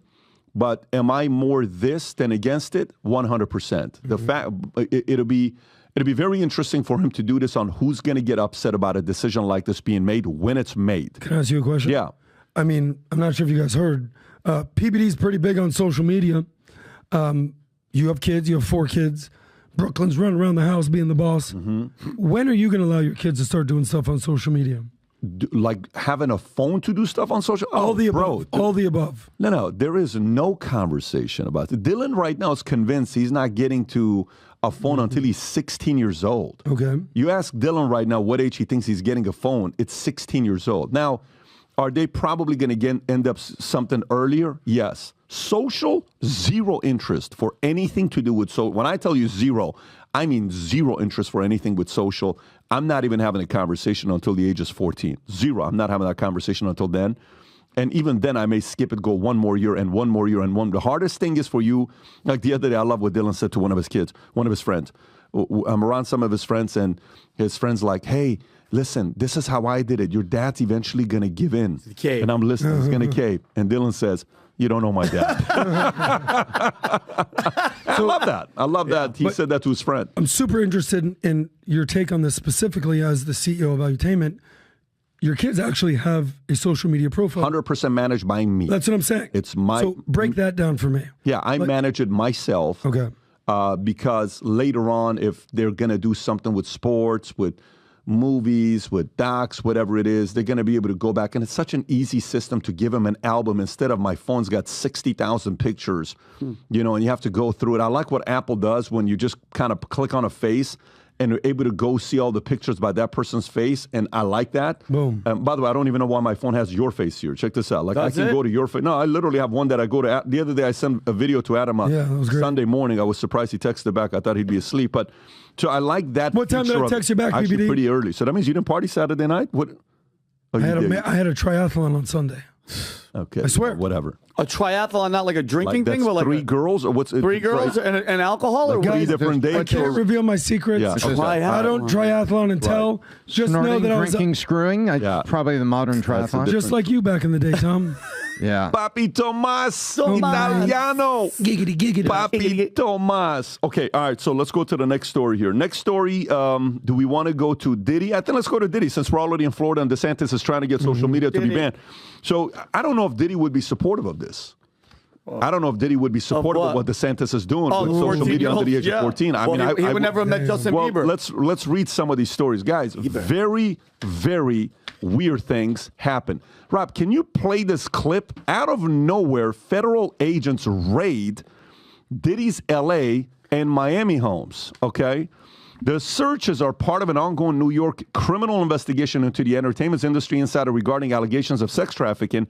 In an official statement, Homeland Security investigation said it executed law enforcement actions as part of an ongoing investigation with assistance from HSI Los Angeles, HSI Miami, and our local law enforcement partners. This follows from a series of lawsuits from women allegedly that Diddy abused them. Diddy wielded tremendous influence in the entertainment business during the 1990s and 2000s, and all the victims claim he abused his power towards sadistic ends, including violence, rape, and emotional manipulation. In February, a music producer alleged in a lawsuit that Combs coerced her into having sex with prostitutes. And by the way, if you got the video, just to show the video, and then I'll tell you what they found with his there's a bunch of things going on with this. Play this clip. Which house is this? This perhaps being linked to a sex trafficking investigation. Hills. Is that Florida? We got some shots of a few people coming out of the home. Those people have been detained. Now we're trying to still connect the dots. Holmby Hills is the neighborhood where Michael Jackson died. That we're getting this information from. Is this Encino? We were actually the first ones here. Why would they go like this? Look, I'll tell you why. Law enforcement vehicles, at least. There are 3 Bearcats. Two of his sons. Two of his sons, too. Really? Yeah, 2 of his sons got jacked up. Before the crime That's him. That's his son. So we're just down Why are they doing that to his son, though? I mean, and well, think about it. Helicopter. These guys, all the reporters are there before this happened. This is a whole. There's a lot of weird stuff happening. So the reporters were there before. She even said it. She knew what was going on. They all know. They all know what's happening. But I'll let you finish. All right, let me. Because I have a couple of takes on. Give me permission to read this next story, so and then sorry. I'll come to you. Let me do this. Yell at me, Pat. No, you need 15,000 subs. Well, Vinny, stop interrupting. Hey, guys, he hurt me. Next. Unusual suspects. Okay, video footage.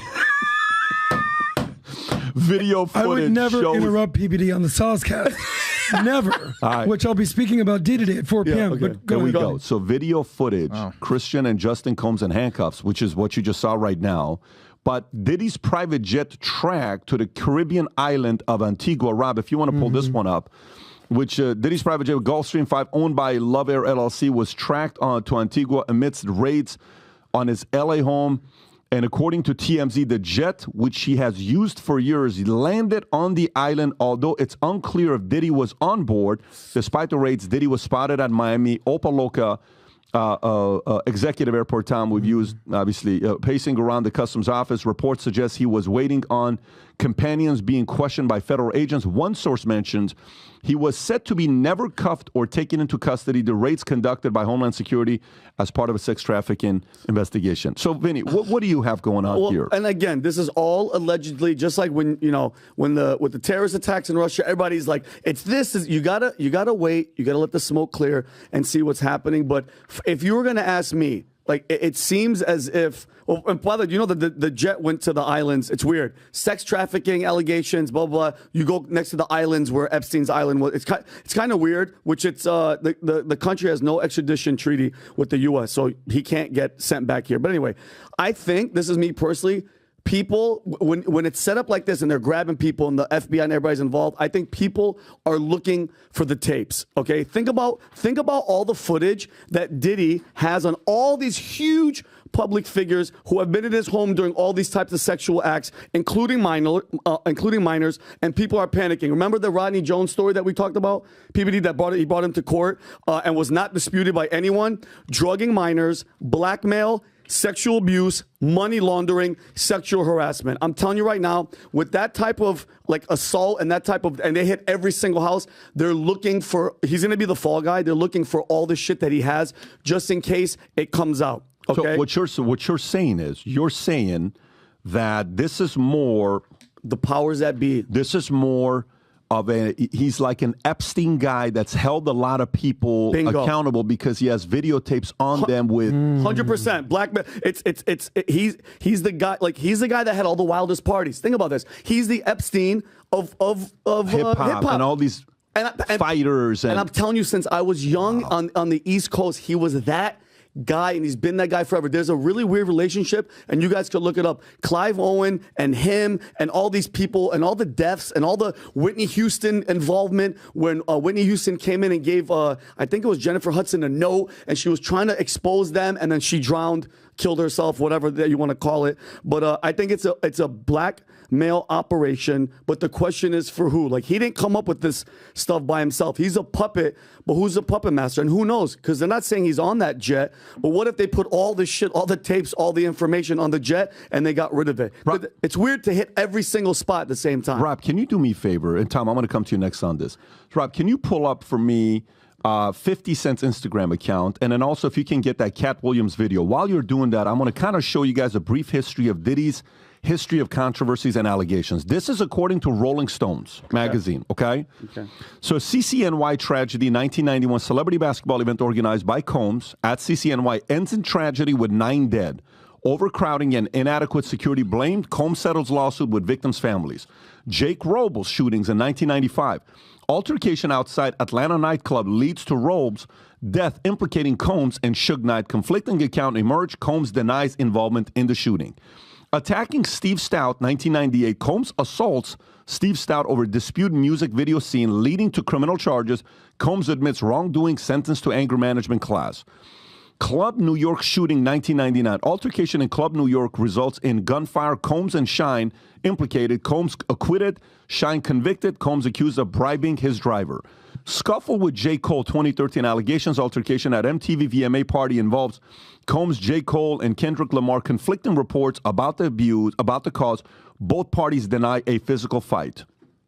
Next one. Allegedly punching Drake in 2014. Dispute with Drake outside Live nightclub leads to alleged physical altercation. Combs denies punching Drake, maintains friendship. Fights UCLA coach, 2015. Confrontation with UCLA coach leads to altercation during practice. Combs claims self-defense, no assault charges filed. Gina Hooney alleges abuse, 2019. Combs' ex alleges physical abuse and mental manipulation during their relationship. Accusations of comparing her to Cassie and condoning abuse by Combs' circle. Cassie files civil lawsuit against Combs in 2023, alleging rape, abuse, and intimidation by Combs. Combs denies allegations, settles lawsuit for undisclosed amount. By the way, I'm not going to read all. I'll just tell you all of them. Jane Doe sues for 1991 rape and revenge porn. Diddy faces third sexual assault suit in 1 week. This is 1990, 1991. Third, Jane Doe files lawsuit. Tiffany Red writes an open letter corroborating Casey's allegations. Hulu scraps family's reality show, cancels reality show featuring Combs and family amid sexual assault allegation. Multiple companies sever ties with Combs. Project compared to Keeping Up with the Kardashians. Combs settles with Diago. Sean Combs sues for sexual assault by Love album producer. Authorities raid Sean Combs' homes in Los Angeles and Miami. None of these stories even bring up the fact that we lost two of the greatest rappers of all time, Biggie and Tupac. Both goes back to him. Last night at midnight, 12:30, you know what video I'm watching? I'm watching my interview with Greg Kading. Rob, I'm going to send this to you with Greg Kading. When I showed Greg Kading, because my entire, any of these stories I've not followed closely, but if there's one story I followed, remember three people that events happened in high school that I clearly remember that impacted me as a kid. Magic Johnson getting engaged, Michael Jordan retiring, and Tupac dying. Those 3 events I clearly remember. And when I think about Tupac dying, and as a guy, just like somebody's curious about JFK assassination, I was curious about what happened with this guy. Rob, I just send you the exact cuts that I have if you want to pull this up. I brought Greg Kading in to find out, because I'm convinced, based on my research, I'm not in this world. I'm purely curious, just like somebody is with JFK assassination. And who is he, Pat? Who is he? Greg Kading was the leading investigator behind trying to find out who killed Biggie and Tupac, and then accidentally he finds out, but they don't have enough intel, and then they remove him from the investigation last minute, and they're like, no, you can go work on something else. Rob, if the video came in, if you can pull that up, there's just a lot of things with Diddy that, while he's looking at that. And I wouldn't be surprised, but I would not be surprised if something happens to him in this thing. Because think about it, all the information, now all the stories, all these girls, everybody's coming forward. You're hearing about the Justin Bieber stuff. Now it's getting to a point, he has to be the fall guy. You got to be the fall guy. They got to find all the evidence, because it's a known fact that he recorded everything, just like Epstein. And can you imagine, Tom, you're hanging out and you get a phone call and you're, let's just say, like randomly speaking, you're Bill Clinton, who's been there 52 times, and somebody goes, hey, Bill, they just arrested him and everything's going to come out and he's going to sing like a canary. Guess what you do? suicide his ass in jail. That's what happens. And and Cat Williams, I know we're going to get there, but Cat Williams said there's God's side, you're on that side, or you're on the other side. Play this clip, and that's what and then we'll go to the other one. God's side and the other side, and we don't care nothing about the other side. Period. All of these big dick deviants is all catching hell in 2024. It's up for all of them. It don't matter if you Diddy or whoever you is, TG Jakes, any of them. All lies will be exposed. That's all. And anyone who takes that the wrong way, know why they take it the wrong way. The truth is the light. The truth is the light. Amen. So this is. Rob, I don't know if the clip ever came through or not. If it didn't come through, Tom, what are your thoughts on this whole story here with Diddy? Well, there's a couple things. While I speak, Rob, can you look up Robert Kardashian suitcase OJ? Tom, he's looking for 3 other things right now. So sorry about that. But go ahead, give your thoughts. So when OJ was arrested and there was this big scene at OJ's house, Robert Kardashian walks out of the house with a what's called a suit bag. Yeah. Right? After he got back from Chicago, right? Where OJ went to Chicago. The garment bag, right? And so he's seen, that's it, right there, walking out with the garment bag, and they believe that was bloody clothes and a knife in there. Yep. And he was one of the attorneys, so he had the ability to walk into the house and leave. When I look at the plane, Diddy wasn't on the plane, but what was on the plane? Exactly. I want to know, are there laptops, are there hard drives? If Diddy's not on it, something left from L.A. and went all the way to Antigua without stopping, and Diddy was, as they said, pacing around Opelika in the customs area. So so just like this, when people get busted, there's people around you that are trying to protect you and are moving stuff. Maybe they love you, maybe they just work for you, whatever. But my big question here, okay, Diddy wasn't on the plane, but who or what was? Something left LA and went all the way to the islands without stopping. And right now, it's like smoke, there's fire. What happens is the longer you go in life, the more enemies you make in this sort of situation. And I believe Epstein had a long list of, enemies. And like that sign on the wall, Epstein didn't hang itself. Yeah. Right? And so I look at all that. And right now, my sense is that, and you know me, words talk, numbers scream, but my sense is he's had a long life of controversy and a lot of enemies. Do you think he's a not sloppy criminal, like a overly arrogant, untouchable, they can't do anything to me type of a criminal where he's like, they can't do nothing. Like, the type of guy that does the crime and then says, nothing can happen to me. I'm untouchable. Like a Hunter Biden. Do you think he's convinced he's untouchable? Yes, because this is the psychological profile of most people over the course of their career. How did they get the Teflon Don? How did they finally get? They wired a room. But what was it? Tapes and what years? The last 2 years. Yeah.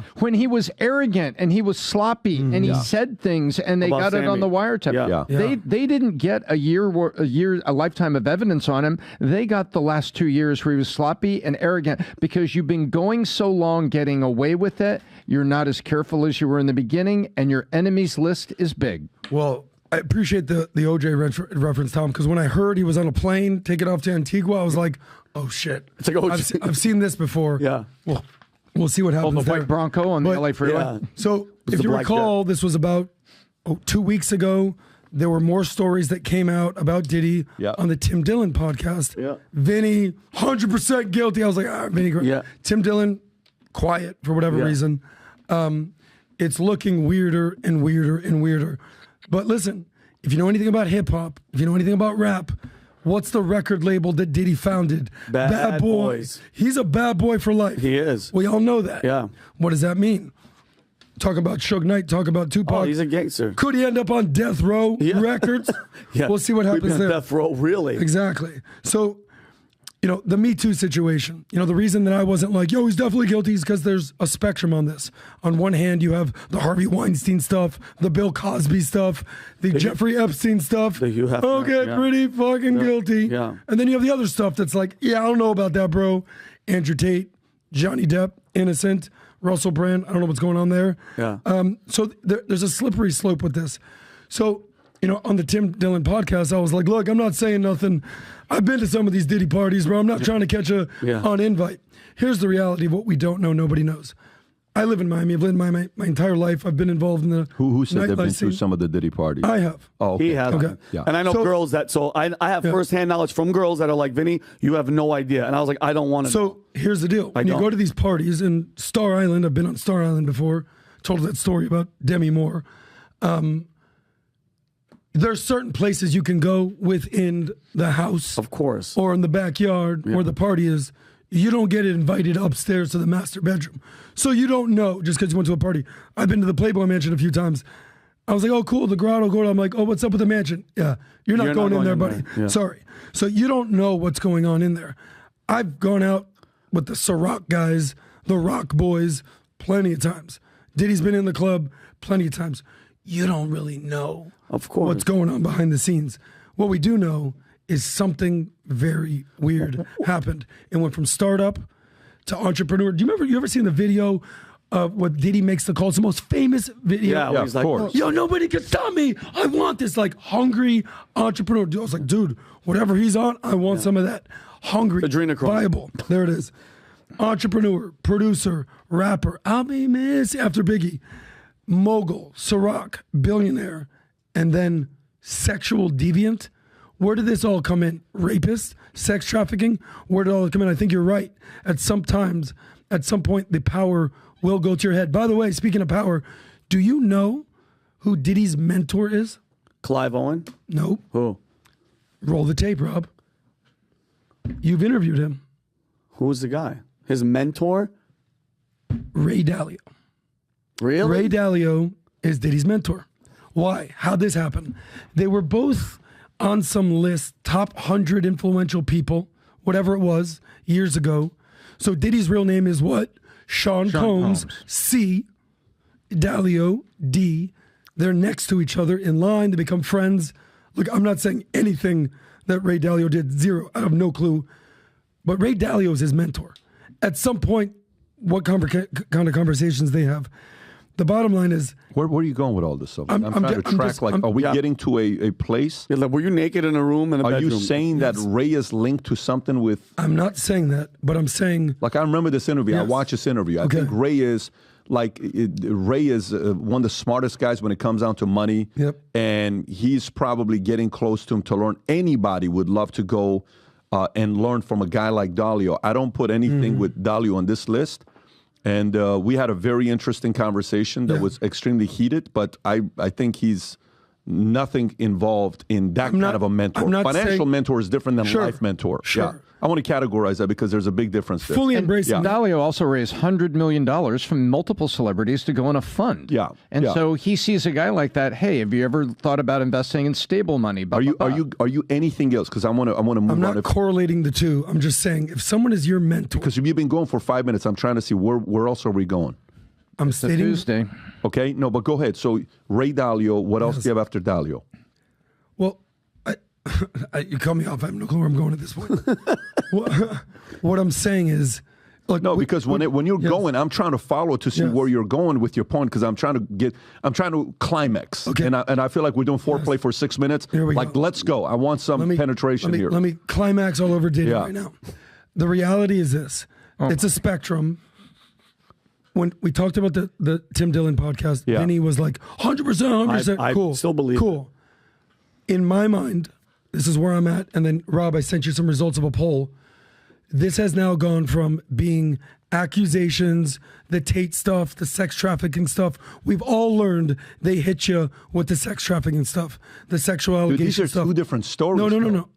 Where I'm going is this is now being categorized from the Tate stuff, the allegations, to full-on Epstein-type stuff. Well, something different has transpired. When all this goes down and your jet goes to an island that has no extradition to the U.S., you're telling people exactly what the hell's going on. Him on it or not, you know what that means? We can't send for it. That's whatever's there is gone. Yeah. By the way, I love look what the audience says. I'm with them. So in your opinion, is Diddy guilty? 4,300 people voted. 1 innocent. 55%, 1% innocent. Innocent until proven guilty. That Diddy's family's the 1%. But the point is, the innocent until proven guilty, you're right. Let's see what happens, and let's prove it. This clip to me. That's where I was going. If you can go, Rob, to the video with Greg Kading. And by the way, before you play this, can you go and type in Greg Kading so people can know who he is? Type in Greg Kading, go to his Wikipedia, okay? Greg Kading is right there, first account, zoom in. So here's who he is. American author, he's LA Department detective, best on working on multiple law enforcement investigated murders of rappers Tupac Shakur and Biggie in the mid-2000s. Many credit Greg Kading and his LAPD task force for 2023 arrest of Dwayne Keefe D. Davis for the murder of 1996 Tupac Shakur. Guess who in the conversations allegedly offered Keefe D. $1 million to take out Tupac? Play the clip. Believe behind all of this is Puffy. You've said this yourself, with $1 million, whether it was $1 million, whether it was $500,000. Tell us a little bit about that.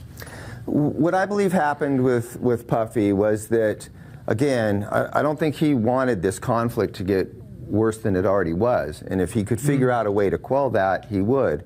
In fact, we have a statement saying that Puffy had reached out to the members of the Nation of Islam to approach Suge Knight and say, hey, let's have a peace treaty, let's squash this thing, but Suge wanted nothing to do with it. So he was trying to get out from under this imposing threat, knowing that Suge held him responsible for the murder of his friend, and whenever he would come to LA, he knew that Suge Knight was trying to hunt him down. Wow. We have a reported incident, an investigation where Suge Knight had accosted one of his associates at a Christmas party in Los Angeles, and they beat the living shit out of this guy. He almost lost his eye in an attempt for these guys to gain knowledge about where he lived in Los Angeles. So he undoubtedly becomes aware of the fact that these guys are actively hunting me down. They're kidnapping, assaulting people. My life's definitely in harm's way. And so I think that out of that desperation and fear, he turned to the streets and said, can you guys kind of handle this for me? What does that mean? Because he knew that Watch this. if you're going to deal with these gang members, then the best thing to do is get their natural enemies to do the work for you. And is that the $1 million? $1 million was on the... According to Keefe D, he says there was a kind of a loose conversations at Greenblatt's up on Sunset, in which Puffy allegedly tells Keefe D, listen, I'm gonna, whatever it takes to get these guys off my back, I need you to take care of them. He says we wanted $1 million. Diddy's like, whatever. But again, I have to couch that with the understanding that he was in fear for his life. I fully get that. Yeah, I fully get that. So, but the $1 million is from him, but you don't know really if it's $1 million or it's $500,000. Because I think it's just boastful talking. Okay, got it. You know, it's like if I see a really nice car that I like to purchase from you, and I just, man, I'll give you $1 million for that. Yeah. It's just that kind of like loose. So how about the part where Zip gives him the gun? He says, listen, right now's the time to do it. Everyone's in town. Go to 662. Here's the gun that I have. He leaves it to him with the car. Right. He gives him the gun. And then afterwards, when they talk on a call, he says, was that us? And they're on the call together listening, and Zip says, yes, that was us. Keefe says, yes, that was us. Yes, that was us. Yeah. Keefe says that was us. And then he says, we'll take care, Zip says, we'll take care of the money. 6 weeks later, he's not getting the money. And, you know, he's finding out maybe he didn't get paid. And then afterwards, he meets with an associate of P. Diddy, Puffy, saying, yeah, we did pay. But Zip kept it, and then when they met, is that all been so you see what happened? Like that maybe he did keep the money, or they did not. So you can pay? pause it if you want to watch the rest. But here's the point. The point is this: who died first, Biggie or Tupac? Wow. Who died first? Tupac, right? Tupac died in first. Vegas. So where is Keefe? Where is he from? East Coast or West Coast? Keefe, is he from West Coast?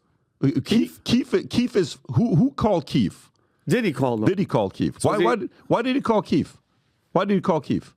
Because he got in contact that this is the guy that could take him out, and he's got a reputation for being involved in a lot of different things. Yeah. Keefe just went to jail.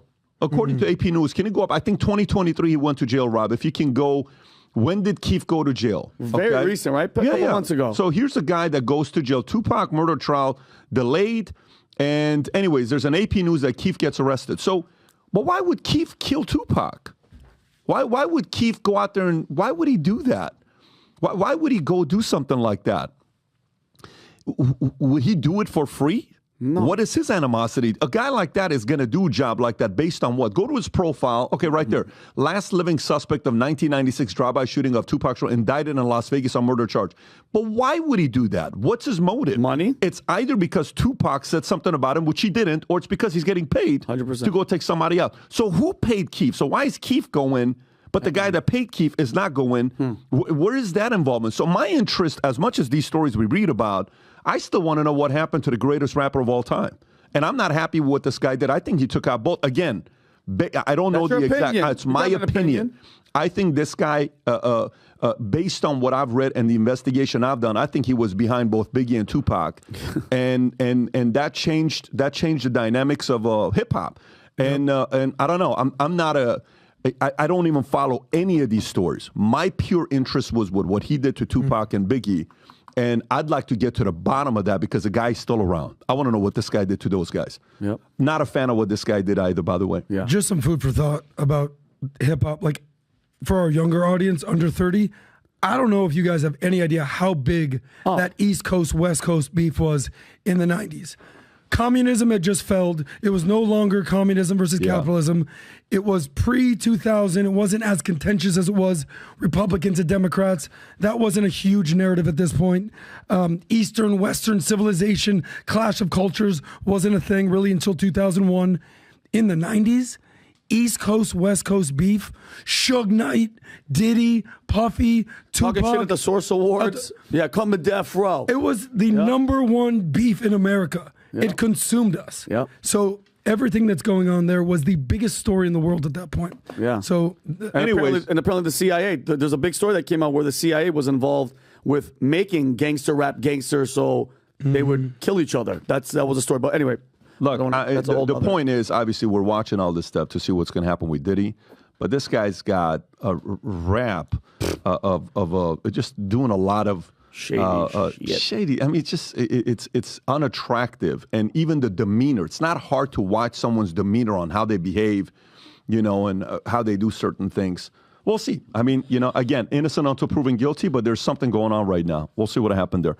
All right, next story. Rob, can you pull up Baltimore, what happened with that bridge? There's a lot of weird things going on. 1:30 in the morning today, guys, allegedly, a bridge collapses because a ship who is ran by some professional people runs into the bridge. Can you play this clip, Rob, on how the bridge comes down in watch this here, guys.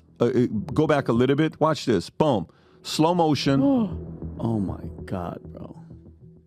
Bridge goes down. It's 40 degrees outside. That water is 30 degrees. Some are saying the bridge didn't hit anything. Some are saying it did. Even the captains that have been doing this for the longest time, Rob, what did they say with the experience that they have? You were saying something, the fact that they've been doing this route for a long time, the captain has been? Yeah, I believe that Baltimore Harbor is their main harbor, so they navigate that daily. They navigate that daily, and this happened at 1:30 in the morning. The number that I saw, I think it was what? Let me read this number to you on what it was, 20 people. So where's that story for Baltimore Bridge collapses? It says page 5. It's on the addendum, Pat. Yeah, so video ship Dolly rams into Francis Scott Key Bridge, causing it to collapse, prompting Maryland Transportation Authority to issue a warning against using the Interstate 695. Kevin Cartwright was from Baltimore City Fire Department, describes it as mass casualty, multi-agency incident with potential victims in the water. The bridge collapse disrupts both shipping and road transportation, impacting one of the busiest ports on the East Coast and severing a crucial link on the major highway in circling Baltimore. The vessel involved, Dali, registered in Singapore, carrying approximately 4,900 containers, arrived at the Seagrid Marine Terminal in Baltimore after delivery to Port of New York, New Jersey. The incident halts shipping operations, affecting the bustling port, which in 2023 handled the highest volume of autos and light trucks in U.S. for 13 consecutive years. So kind of weird when you're seeing this. I think 20 people, can you find out how many people fell underwater? I think 20 people Some people late at night is typically when they work on that bridge, based on what I read earlier this morning. Do we have any stories on how many people fell in the water? Is there like an update on the story? Vinny, what are your thoughts? I saw a couple of reports that the ship it changed its course approximately 2 minutes prior to hitting the bridge.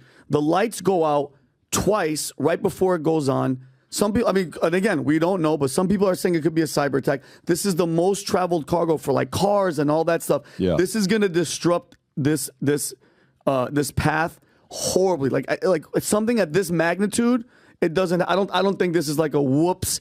The power went out and I just crashed into something. I think there's something deeper that's going on with this story. Well, speaking of something deeper going on, who is the Secretary of Transportation? Pete Buttigieg. So, look, Pete Buttigieg just had almost honestly the highlight of his career during the State of the Union when Joe Biden singled him out and he was like, dude, you're killing it. Like, Pete Buttigieg had a big smile, everything that's going on. Look, I'm sure there's a ton of stories to go here. This situation here, your story with East Palestine, I want to know what Pete Buttigieg has to say here. Like, if you ask any major Biden supporter, give me his accomplishments, they'll always point to the bipartisan infrastructure deal. Oh, I don't know what's going on, guys, but these things, they need to be looked at. You know what that reminds me of? You said it a couple weeks ago. Remember the beginning of that movie, Barack Obama and Michelle Obama? What was it? Leave the world behind. What's it open with? The ship that's coming. The ship is just coming, and people are like, what's happening? Because it was an attack, cyber attack. Interesting. That right there looks to me, how does it just boom, change course, lights go out? That looks like that's like you nailed it too, Adam. An infrastructure attack. That could be something that's set up by foreign agents. Who knows, bro? That's really rare and random to see. You know, you can speculate and go down that path, and you can also just say a great big ship, lost power, couldn't turn. And by the way, it takes forever to turn those big ships. Those big things, they're very, very slow, but it's like the weight. And it takes a while to move a small boat that we go on, right? Let alone a big ship that size. And it hits it. This is an older steel bridge with the steel infrastructure post. They hit it, they crumple it, it goes down. I mean, look at the size of that thing. It takes forever to turn that thing. We're talking something that's like 12, 15 stories tall. If you've ever been to a port and driven by, all those little squares that you see on that, those are the size of the back of a semi. And you see them, they get put on the back of trucks and they go deliver things. This thing just ran right into the end of it, kawonk. And so is it as simple as they lost power, they couldn't turn, and oh crap, they hit a bridge? Is it that simple, or is there, it was an electrical pulse and it affected their GPS? Okay, well, where are the rest of the boats running into things, if that's what's going on? If there is I want to wait and see what's going on here. You make a very good point. The real issue is there were 8 people innocently working last night on an evening shift, and 6 of them are missing in the water, and families are asking, where's our loved one? I mean, Rob, did Pete Buttigieg say something? I just saw you had a Pete Buttigieg video. I can't verify that this came out today, but there is video of Pete Buttigieg talking about how bridges are racist. Oh yeah, I love this. How what? He said bridges on the East Coast. This came out a while ago. So let's see how racist this bridge was. Underpass was constructed such that a bus carrying mostly black and Puerto Rican kids to a beach, or it would have been, in New York, was designed too low for it to pass by. But that obviously reflects racism that went into those design choices. There's a part of this that he's actually right, because this is about the book written by, what was that power broker name in New York, Tom? Do you know who I'm talking about? The power broker in New York? What was the guy's name? Robert Morris or something like that. Robert Moses and the Fall of New York. What he's talking about is about the power broker. It's a different bridge. He's talking about how they try to keep people away from certain communities by keeping the bridge so low that it couldn't go under it. There is actual some credibility behind it. So they couldn't bust children this way and that way. He's actually pretty accurate on that part. All you have to do is read this book and you'll see this guy was maybe the most powerful man in New York ever that wasn't actually the governor. But, okay, so that's the Baltimore. Unfortunately, hopefully we'll get a little bit more story on what's going on with that there. Let's go to the next story. Ohtani. Little weird. on what's going on with Ohtani. So here's a guy that gets a $700 million contract from the Dodgers. Tom is sitting there thinking the Dodgers are going to win back to back to back to back to back. He called me crying. With an incredible organization and people that they've put together. And then this weird story comes out with Ohtani and the interpreter, and it's changed so many times. Ohtani denies betting on baseball, saddened, shocked by the scandal, okay? Saddened, shocked by the scandal. Categorically denies involvement in sports betting, asserting, I have never bet on baseball or any other sport. He may be right. Maybe he did through somebody else, is what a lot of people are saying. And expresses profoundly dismay, stating, I'm very saddened and shocked that someone who I trust has done this. Ohtani refutes allegations made by his former interpreter, Ippei Mizuhara, labeling them as a complete lie, and stresses, I never agreed to pay off this debt or make payments to the bookmakers. The scandal, triggered by massive theft from Ohtani's bank account, prompts a formal investigation by Major League Baseball, with Ohtani affirming, I'm going to let my lawyers handle this from here on out, and pledges full cooperation with the ongoing inquiry. Tom. So there's a couple angles here. So you get this player, and he has an interpreter. And the one thing that is not in dispute here, and there were people with the Angels that said that Mizuhara liked to play tables, and he liked to do things. And so Mizuhara has a gambling issue. Mizuhara getting like 80 to 100 grand a year paid by the Angels and then the Dodgers to be an interpreter. And by the way, there's a lot of interpreters in Major League Baseball. There's Spanish interpreters. There's all kinds of them for players that are not yet bilingual. Vinny had an interpreter in his famous clip. Yep. And so Mizuhara has a gambling issue. He's got a friendship that's really developed with Ohtani. And Mizuhara said, I asked him if he would pay off my marker. It was several $1 million. Jeez. And, like $3.5–4 million, I think the total number was. And so apparently over a course of weeks, $500,000 at a time, which was the max for a wire transfer, which is also confirmed that was the max, went from Ohtani's account to a bookmaker.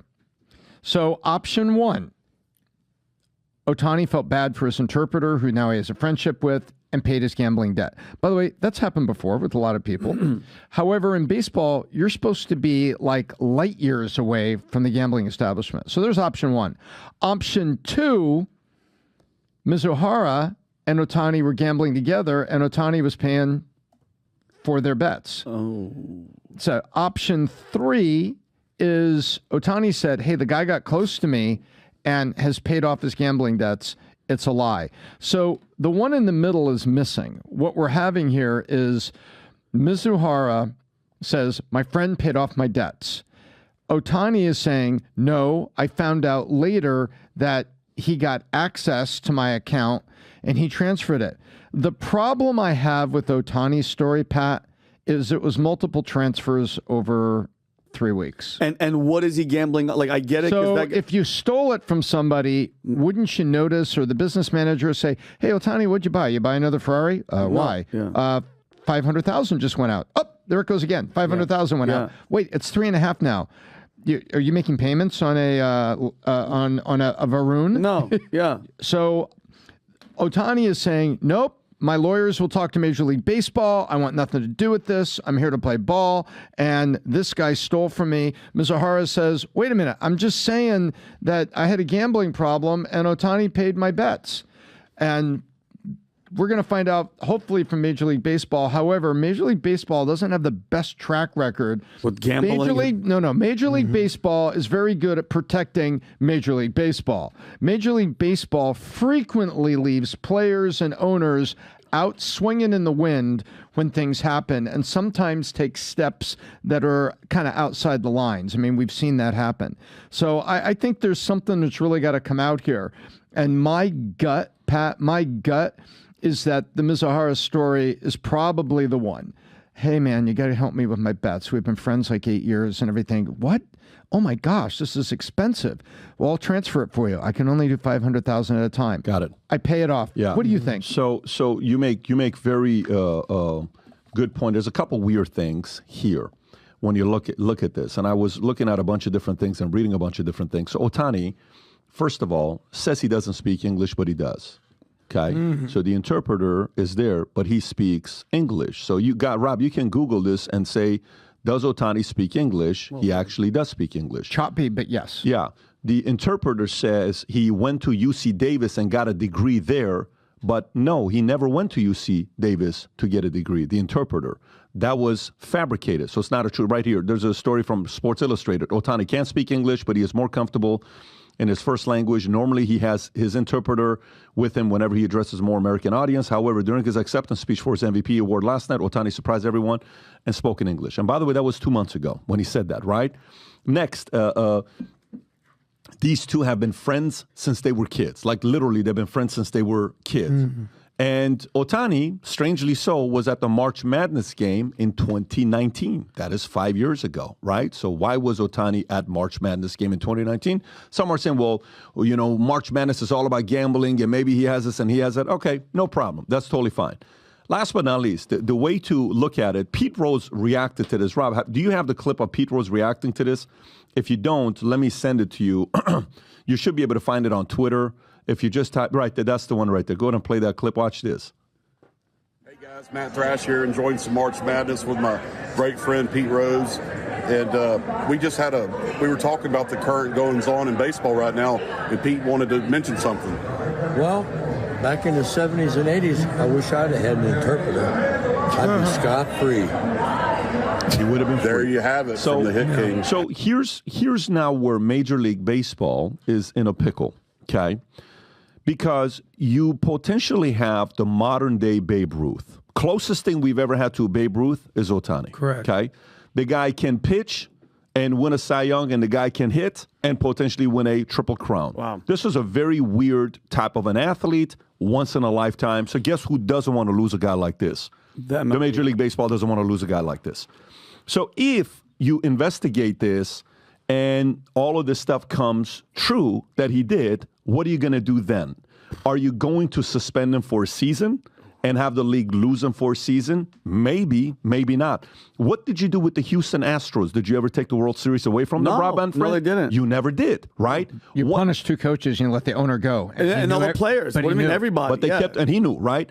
What did Aaron Judge say about that? What did Dodger players say about that? What was their reaction? Because Yankees were like, dude, that should be ours, 100%. Right? 100%. The Dodgers could even argue that should be ours, and you know they were cheating. Nothing. They moved on. Now, power to the Astros.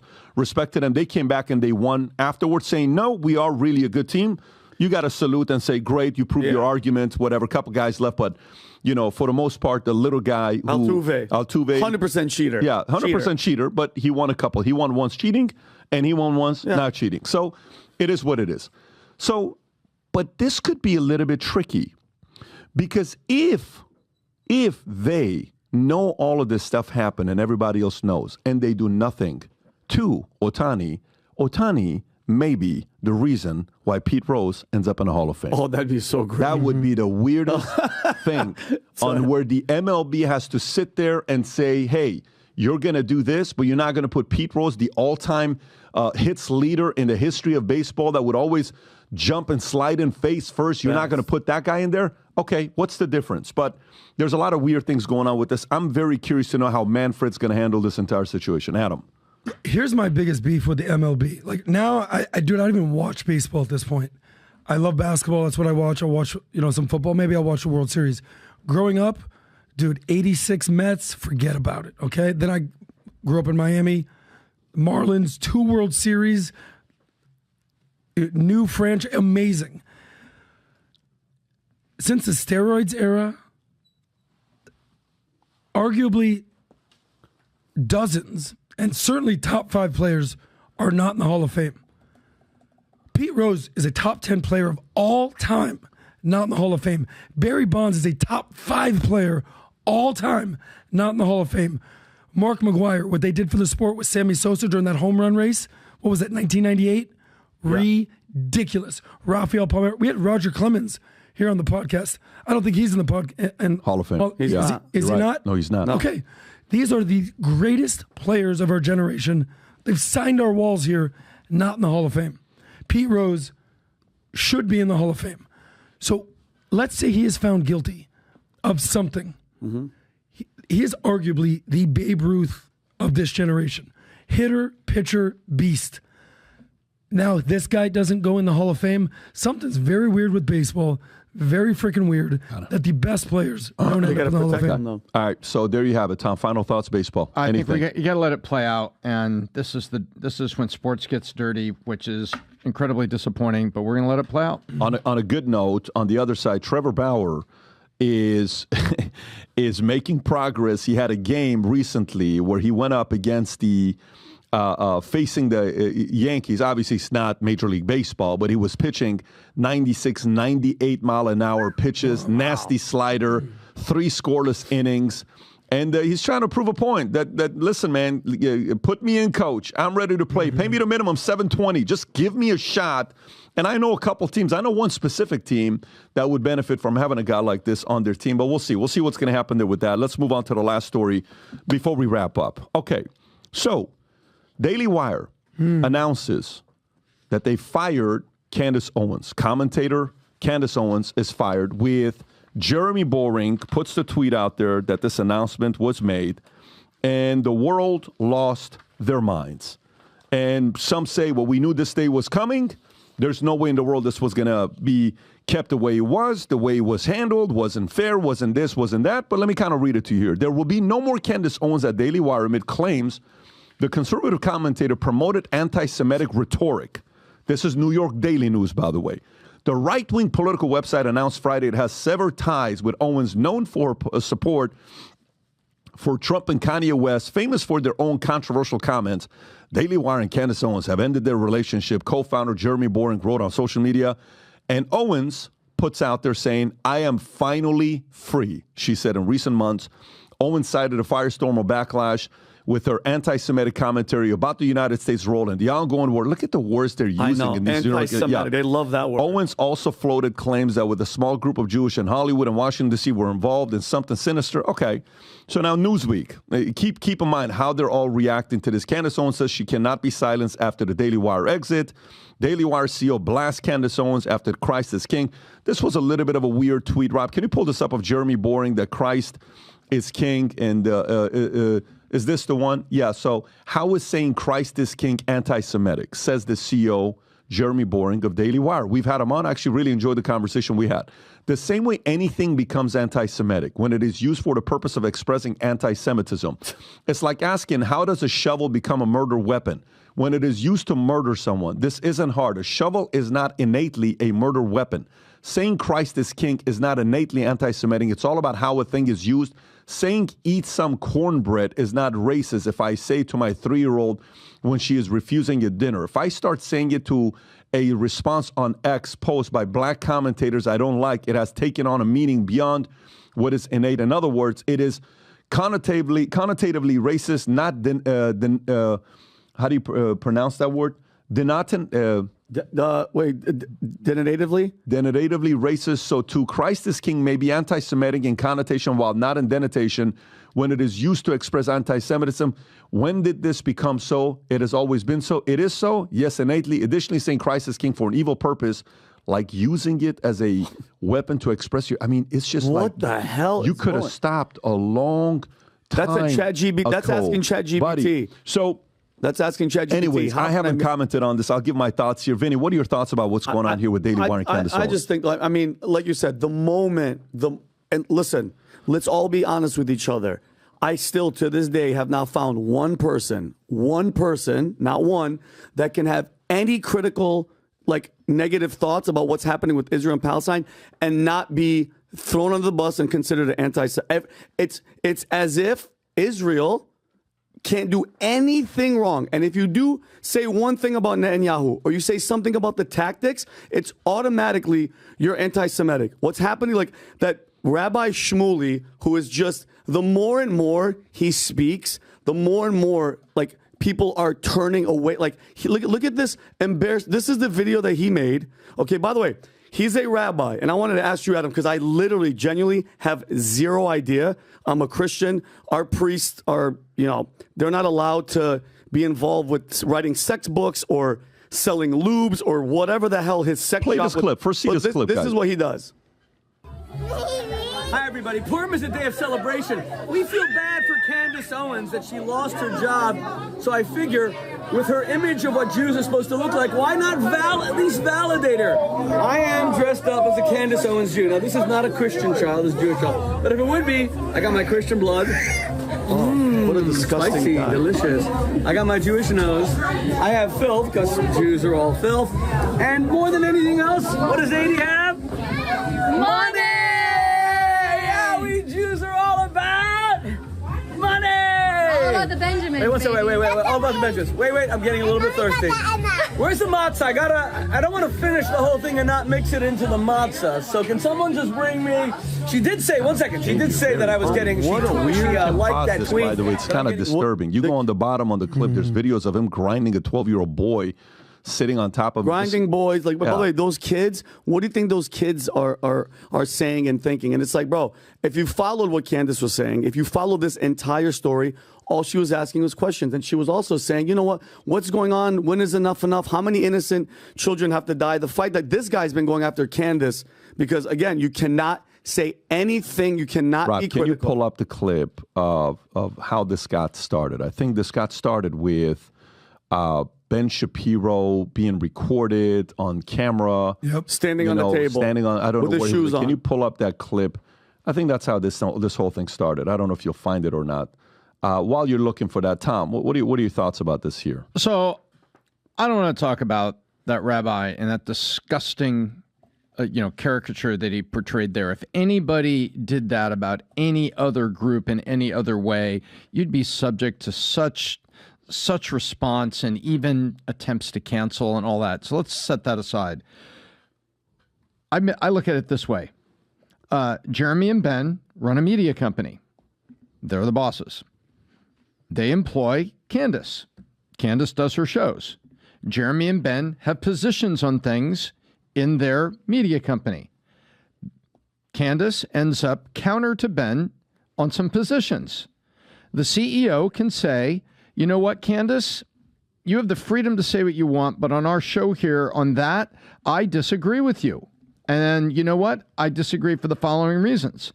You know what? Maybe this isn't the best place for you. Happens at Salem Broadcasting. It happens at a lot of places. That's how Rush Limbaugh ended up on his own network. This happens in media all the time. Good CEOs go behind closed doors and sit down with people and say, maybe this isn't working out. Maybe we shouldn't do this. Why don't we take care of it like this? Instead, I fault Ben. You're the founder or co-founder, whatever you and Jeremy refer to that as, and you were the CEO or are the CEO or have the influence of the CEO, and you make a comment about one of your employees in a public way. And suddenly you spark and this thing spills out in public. And I don't think that was particularly good management. And I don't think that was particularly good leadership. And it ends with the employee leaving. I kind of boil it down that simple, Pat. And what about Tom when she says Christ is king? Where do you see the anti-Semitism? No matter how she did, all she did was post that. All the rest of the subpoints, how they play out, it's going to be, oh well, that's like this or this is like that. That's like this. Once you play it out and you start what I call phrase picking and saying, well, that on that day in that way was anti-Semitic, or this in this day wasn't very nice, or this on this day wasn't supportive of leadership. You know what no one is saying? No one's backing up and saying, hey Ben, hey Jeremy, you're running a company. Aren't you the leaders? Why are you doing this thing in public? If you want to build your media company and build things what you stand for, you've had some really good films that have come out making very important points. Why don't you guys just kind of calm down, go behind closed doors and have a conversation with each other and figure it out? Why spill this out in public like this? So Rob, if you can play the first clip, if you have this one, play this clip, because this is how it starts, right? Play this. Yeah, and she still works for my company. And I think she's been absolutely disgraceful. I think that her faux sophistication on these particular issues has been ridiculous. It's not faux sophistication, it's ridiculous. Everybody can see the moves that she's making and the things that she's saying, and I find them disreputable. So then, right after this, comments are made the next day. She's on Tucker Carlson. And this wasn't obviously planned. You don't just go on Tucker Carlson the next day because Tucker's got a schedule, she's got a schedule. This was probably booked 6 weeks or 2 months in advance. Like we had Dave Rubin the other day, the day before. Yep. The market's like, oh, did Dave reach out to come on today? No, we had Dave booked how many weeks prior to that, Rob? Like it was a while, about a month. About a month prior to that he was booked, and he came with the calendar. Play this clip here with Candace. Call somebody, quote, absolutely disgraceful, particularly a coworker, seems like a pretty big step. What? And I really don't know the background here. What is that about? You know, there isn't much of a background. I saw the video when everybody else saw it when I woke up. No one warned you about it. Nobody warned me about it. It looks like maybe he didn't know he was being recorded. It looks like it was some sort of a private event. I got no clarity on the issue that he was particularly speaking on. And in what was said, I can't respond to it beyond what he's saying because it's just ad hominem attacks. I don't know. Yeah, because it's not, we disagree or, I don't think she's correct or maybe she doesn't know what she's talking about. It's absolutely disgraceful. Yeah, exactly. And so I can't respond to it on a level of intellect because there's nothing that he has expressed in that, at least in that short clip, that he fundamentally disagrees with in terms of what I said. But I will say that I'm not going to respond with the same ad hominem attacks. Yes. I don't think it helps further discussion. And if that was me that was caught on a video saying that about colleagues that I work with, I would be embarrassed. So I think that the video speaks more to Ben's character than it speaks to mine. Has he texted you to apologize or explain or anything? No, nothing. I haven't heard a single word. It just was sort of something that he said. And you know what? Ben and I have many disagreements, so I don't think that that's particularly something that's interesting. We disagreed on the COVID vaccine. We disagreed on Ukraine and Russia. He has taken virtually every stance that has been the opposite of mine on every issue over the last 5 years. So I don't think that that's particularly remarkable. Vaccine. Really, I didn't remember that. Yeah, he was pro the COVID vaccine. I'm anti the vaccine. I'll give my thoughts. And then, Adam, I'll come to you. Sure. Okay. So here's kind of how I process this. I enjoy watching Candace a lot. I enjoy watching Tucker, and I enjoy watching Ben Shapiro. There's been things I've agreed and disagreed on with everybody. When you see something like this happen, you don't want to see something like this happen. But it's from more the strategic standpoint. When I watch this, I see a couple different things. One is the way this was handled, with Candace saying what she said, and then privately calling him out, calling her out disgraceful in an event, and you guys disagree on certain issues politically. Okay, no problem. There's nothing wrong with that. That's okay. We sit here on the podcast today, me and Adam disagree, and then Adam and Vinny will disagree. Adam and Vinny, whatever it is, we'll have the disagreements. We'll hash it out. We'll move on, and it's totally fine. Ben Shapiro, to me, like I said to Dave Rubin, is a number one voice for the Jewish community worldwide. I don't think he's got a louder voice. Nobody's got a louder voice than he does. Very influential. But Jeremy Boring, it's a different story if the CEO, Jeremy Boring, putting himself in a position like this, that he defends automatically Ben Shapiro and, the positions she takes with Christ is King. There's so many different elements here to unpack. Christ is King. Okay, people can have differences in their faith. You can have a difference in your faith on what you think with Jesus, what you think with, Jews, Christians, Scientology. I was in an office for 3 years, and I was working with half the office were all Scientologists. I was in another office where everybody was Mormon, LDS, Joseph Smith, Book of Mormon. Everything we talked about was that, and we were able to coexist. There is nothing wrong with that if debate is the issue. The position Daily Wire took, which is going to be very interesting to see how that whole organization is going to react to it. Jeremy Boring's moves are coming across more as being a manager to Ben Shapiro and only Ben Shapiro than a Dana White being put in a position to manage and drive a company. Now, if he makes this decision as the CEO, I don't know if they have a board. I don't know if the board has a voice. I know the Wilkes brothers, who are this billionaire family that have been investors in their organization. They've been investors in PragerU organization. They've been investors in many different organizations.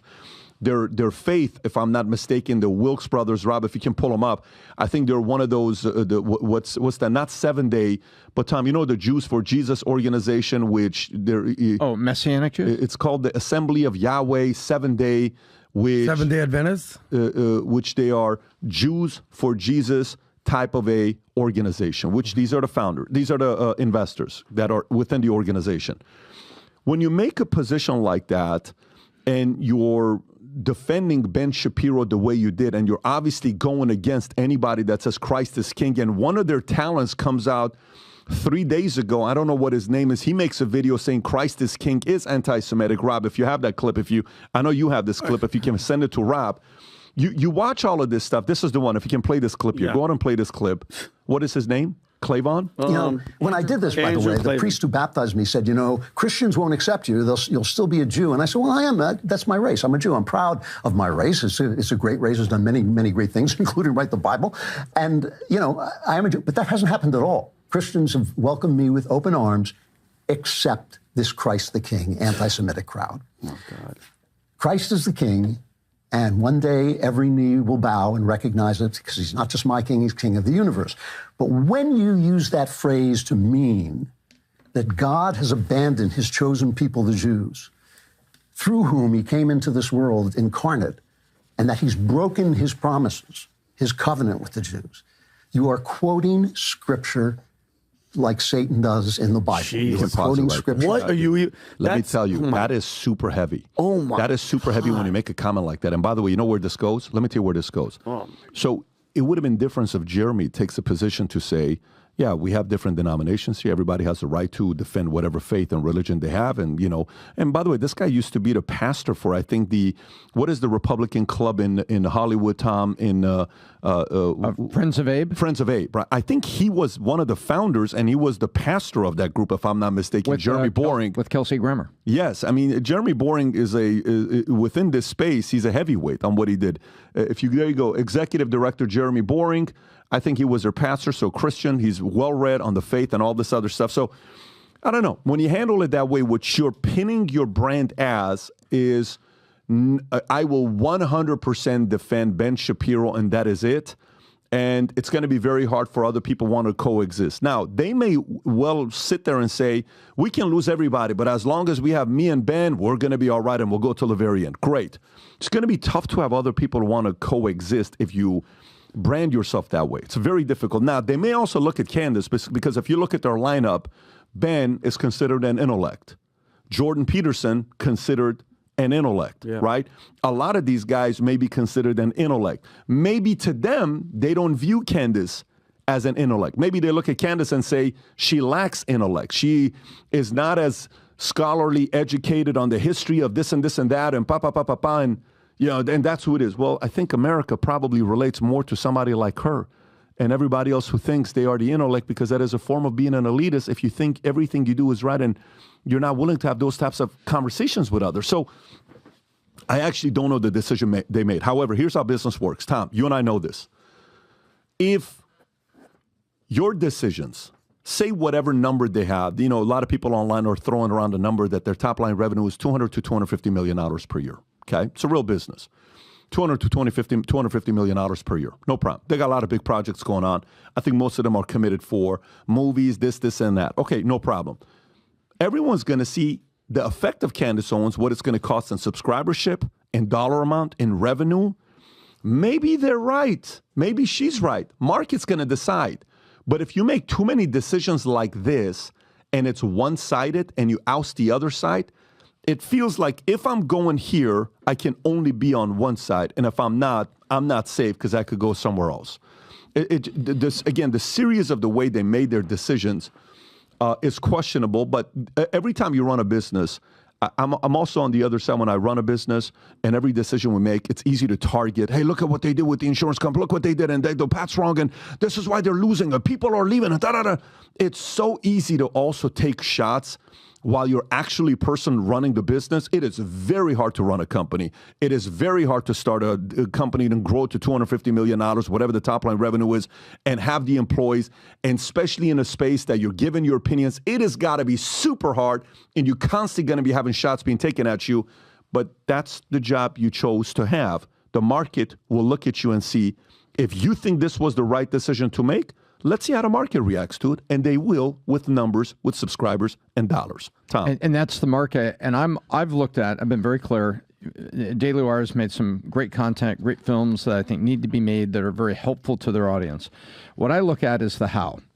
And Pat, I've watched you over the years. You've had very difficult discussions have had to happen with some sales leaders. I've never seen you put out a tweet that rips somebody up or call them publicly disgraceful. I've seen you take names out of it and speak to a sales meeting. You know, some of you I'll be speaking to because we need to make the company better, and I don't think you're as good as you can be. I've heard you say things like that. That's a general statement where everybody sits back there. Boy, I hope that's not about me. Maybe I should reflect on how I'm doing. And then I've seen you in private, at private meetings, sit down with people, no microphones, no camera, and look somebody in the eye and say, what are you doing? What was this all about? And then take them through the facts. How do you think that looks to your team? How do you think that looks to other people? How do you think that reflects on the company? Those are best done privately to move a company forward. And I think the leadership, if I was Ben, I wouldn't have done it that way, because you're in a media company. It's going to explode, and you can have those conversations quietly. See, the difference is, Tom, I'm okay with Ben saying that. I'm actually okay with what Ben said, because you know what Ben says? Ben says, number one priority in my life is my faith, and I'm a Jew. That's my number one priority. It's Israel. It's my faith. It's where I stand. Fine. I have no problem with that, right? Do you? Number two is my conservative beliefs, et cetera, where I'm at. Number three is Daily Wire and the other talent. Obviously, you can put family in there as well. I'm taking family out. Yeah. But that's how he's no problem. You can do that. If you, the guy that's running the business, then can kind of bring everybody together to dinner, that's a part of your job, to do the dinner, and nobody needs to know. And by the way, maybe they had the dinner. Maybe, you know, Candace and George had dinner with Ben and his wife, and everybody's around and sitting there talking and saying, guys, what's on your mind? What's going on? Well, look, here's where he stands. Here's where she stands. Can we coexist? Because at the end of the day, guess who's the enemy? The enemy is not Daily Wire. The enemy is not Candace. The enemy is not Ben Shapiro. The enemy is what the manipulation is taking place amongst your kids on what they're doing with religion, with faith, with families, with policies, with border. That is the enemy. Can we unify against the real enemy? If then one says, nope, this is where I draw the line. You screwed up. I'm done with you. Then we got to make a decision, right? And if that meeting's been had, guess what? Salute. Good for Jeremy for having that.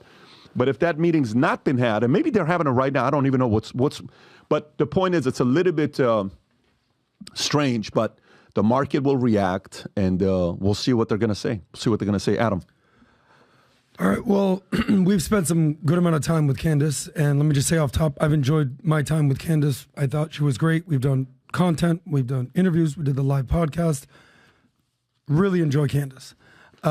She has problems with certain individuals, not groups. And I think that's a distinguishment everyone needs to make. I often say some of my favorite people in the world are Jews. Some of my least favorite people in the world are Jews. Some of my favorite people in the world are Mexicans. Least favorite, Mexicans. Goes down the list, Muslims, Arabs, Christians, Catholics, all that.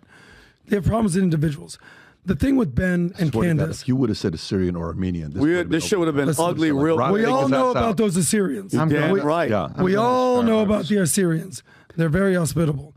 And hung, but we all stupid. Just finish. Keep private information. Sorry. No, why are you gonna no? Go ahead. Guys, make your point. Single.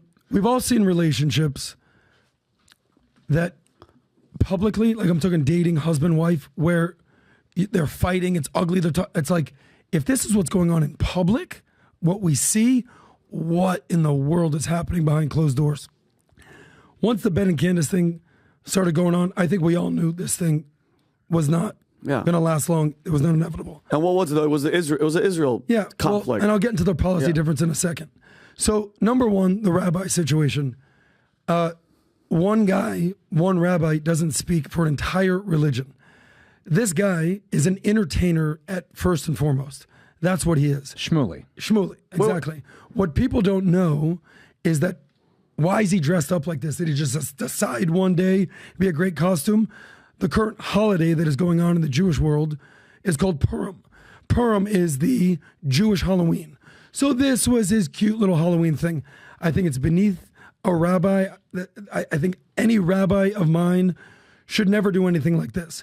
But if we want to go down the slippery slope of religious leaders doing the wrong things, yeah, okay, your Catholic priests, they don't represent every Catholic person out there.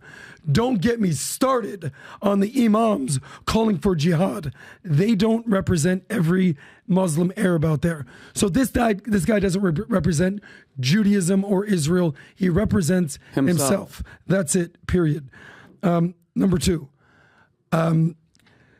Candace, she did about a month ago, she outlined exactly where she stood on this overall topic.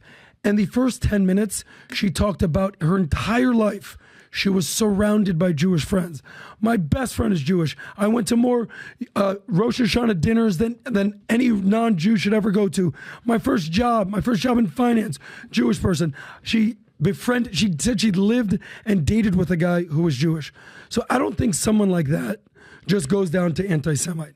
I think she's fighting specifically about policy disagreements, specifically with Ben. She talked about the COVID thing. She talked about the Russia thing. She talked about the Ukraine thing. She talked about the Israel thing. At the end of the day, she's on the isolationist camp. Don't do anything. Don't fund anything. Ben is clearly on the interventionist camp. Fund this.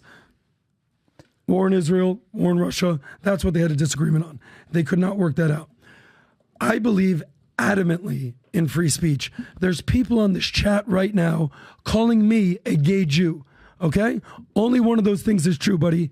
I'm a proud Jew. I actually just messaged it in the chat too. Gotcha. Sorry. Guys, keep it coming. I love the haters.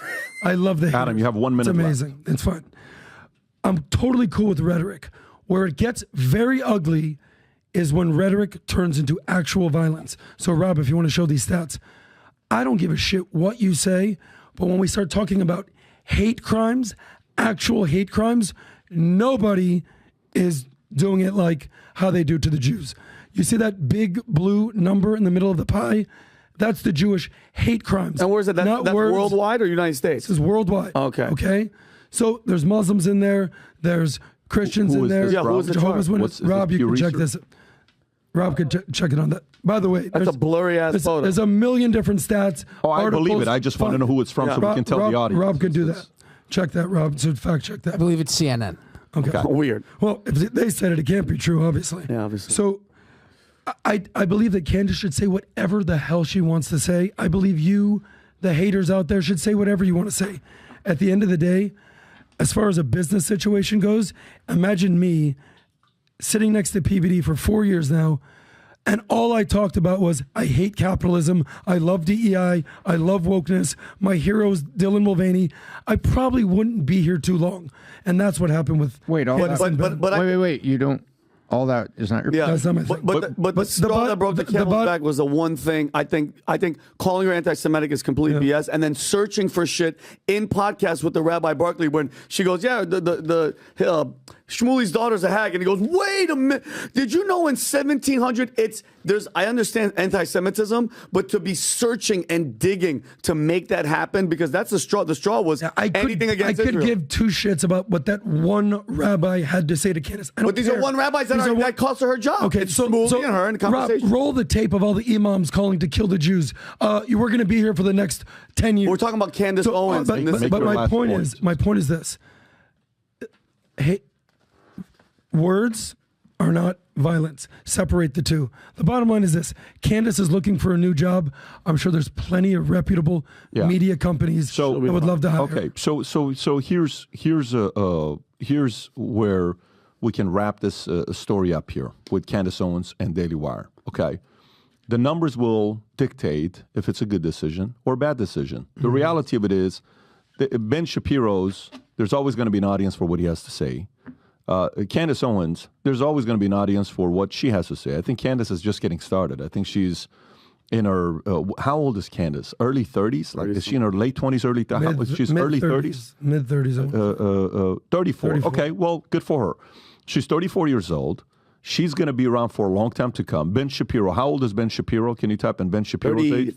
38? No. He's in his 40s. Okay, he's 40 years old. They're 6 years apart. They're both not going away, okay? They're both not going away anytime soon. And the market needs to hear both sides of their stories. We're going to see what happens here and how the market reacts, numbers-wise. It's very simple.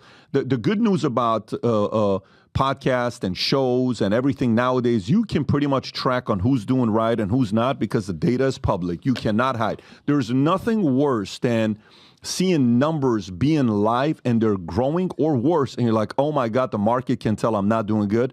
That's what sucks about capitalism. Everybody sees it. This is why a lot of singers that were once big hits, that they used to have sellout crowds, now they're selling out small audiences or whatever they go. It's a very difficult phase to go through, and the market's going to be very direct to all of us in the next few years based on the decisions we make. That's what I bank on. But I want to wrap it up with this one story, which is kind of weird.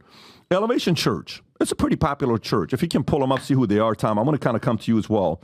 Elevation Church reveals why they don't use words like resurrection on Easter invites. Hence, it's a terrible reason. Okay, all right, so let's see what they have to say.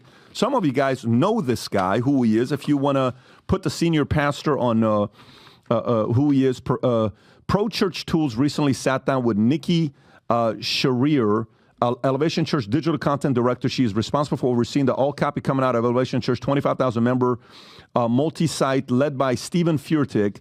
She gets the tone of church emails, blesses or nixes the language of social media posts, and develops guidelines for responding to events in the news.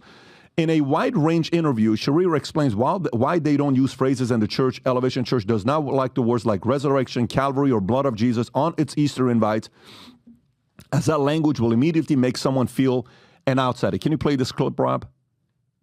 I'm talking all the way from people who have been in our church for years, and I want them to invite people to church, all the way to people who've never heard of our church before and trying to get them to come to church, right? People who are unchurched, you might say. And so how do I talk to those two people are really different. But I'm putting a lot of my focus, energy, time, resources toward what I would call the cold audience, as people far from God.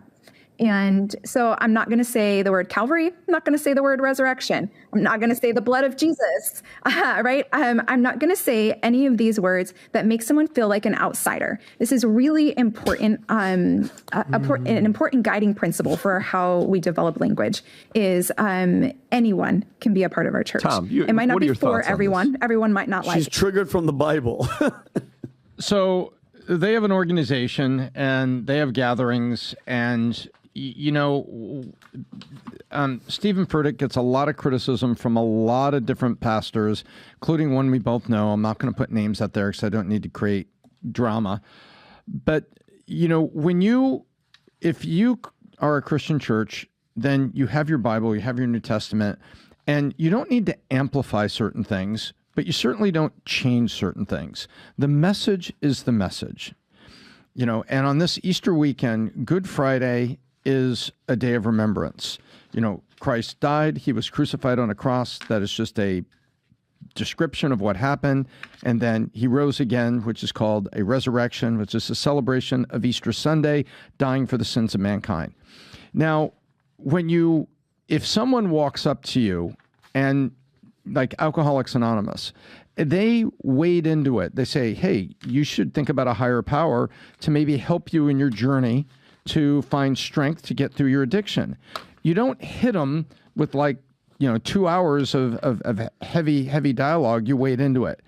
And on one hand, if a church is wading into it with someone who's new, wading into it, that's one thing. But if you're going to take Easter and you're going to describing of something that it's not, then you're not really sharing the message. That's not the message. And there's a lot of criticism with this organization and other organizations that water it down or change the message. And, on Easter Sunday, there's a beautiful message that hey, we all sin and fallen short. Christ died on Good Friday for your sins, rose again on Easter, and he's there. Do you think this is the right approach to take? I don't think this is the right approach. I don't think the right approach is to basically hide the ball from people that are coming in to hear it.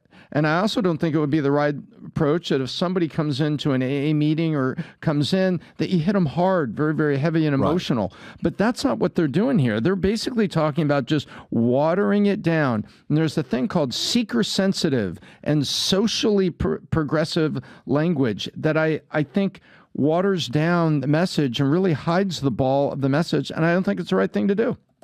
Yeah, I think when I look at Stephen Furtick, I think of somebody who's an incredible motivational speaker.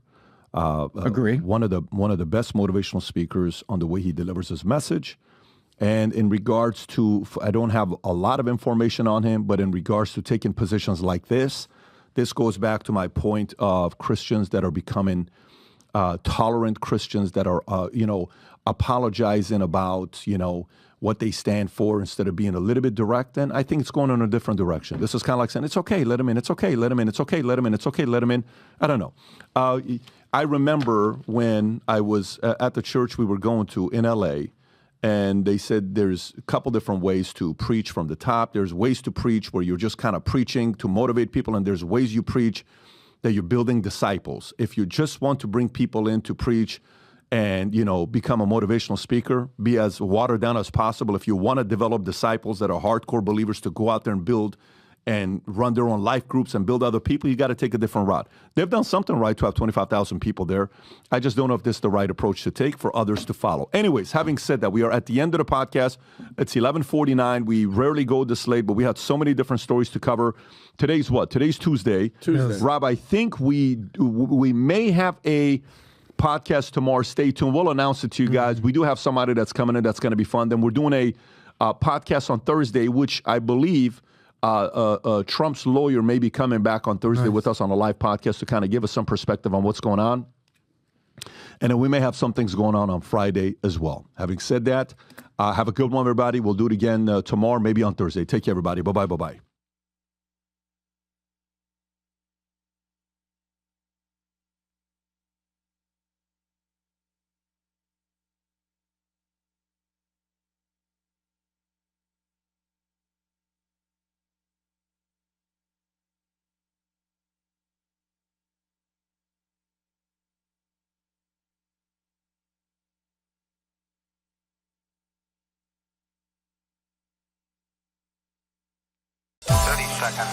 Did you ever think you would make it? I feel I'm so close I could take sweet victory.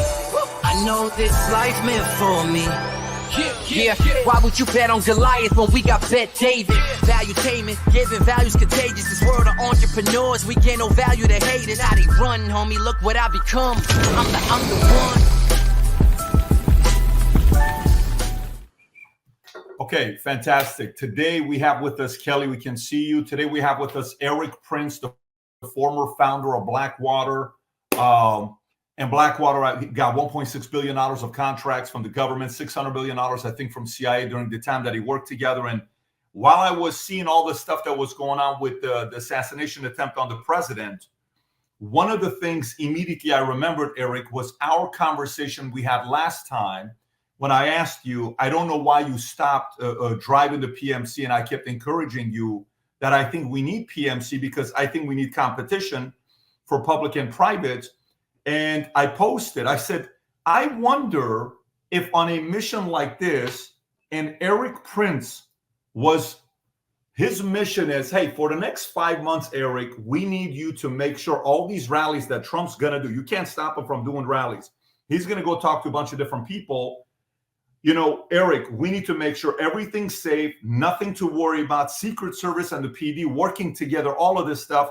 All I kept thinking about is what you would do. And I know right now you're at the RNC and you're able to get away and find some good Wi-Fi for us to hear your point of view. But I'll start off with a very open-ended question.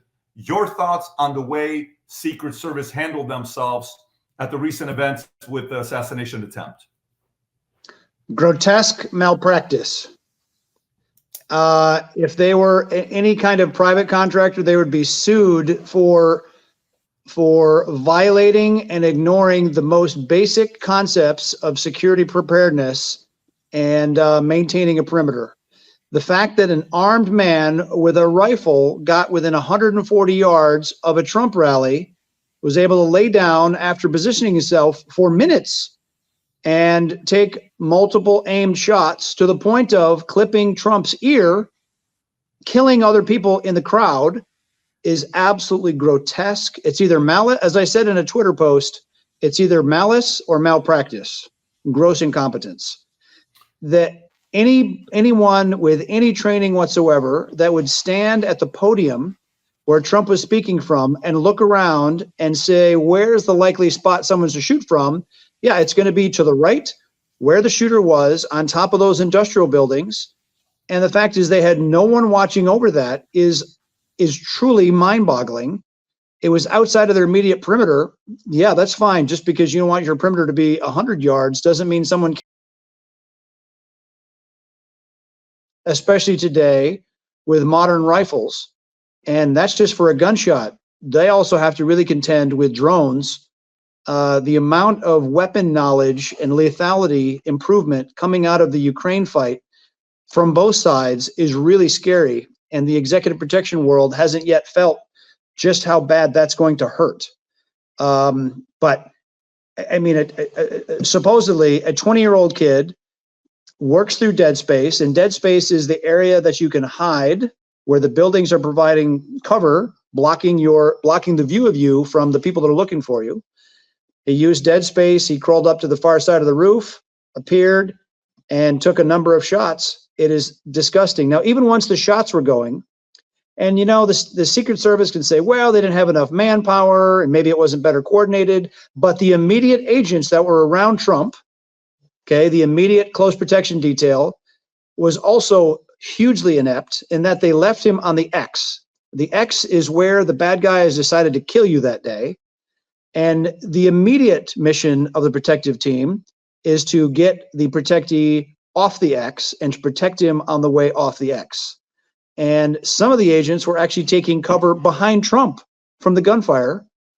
And it took them way too long. And you could even hear some of the radio chatter. What are we doing? What are we doing? Where are we going?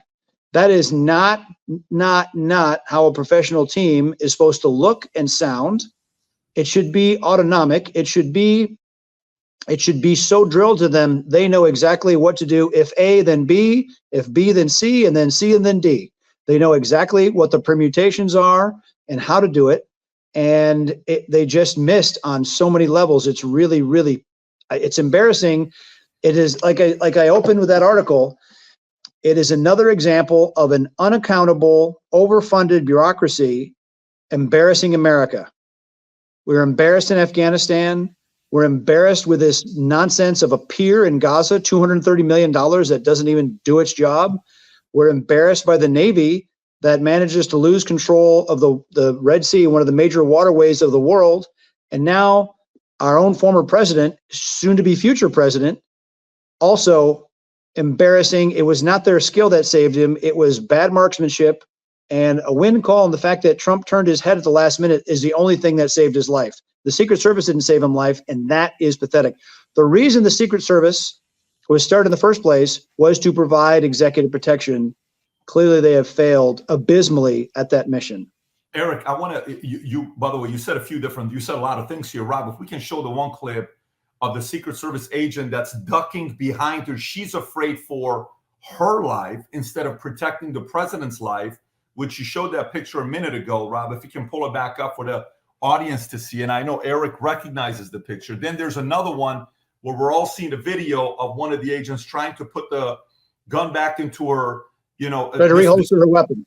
Exactly. Yep. And so this is one that she's hiding, like, oh my God, I hope they don't shoot me, instead of trying to protect the president. But I want to show you a clip, because there's a video that's going viral right now where they're showing 2 minutes prior of the shooting what happened. And I actually want to get commentary of this from you while we're watching it together with the audience. Rob, if you can get this ready, the clip of all the different angles, and there's audience saying, listen, there's a man climbed up on top of that building. What are we doing? I want to get your feedback on this. Go ahead and play the clip, Rob. He was doing his job. I wouldn't even be doing this. It's a beautiful place.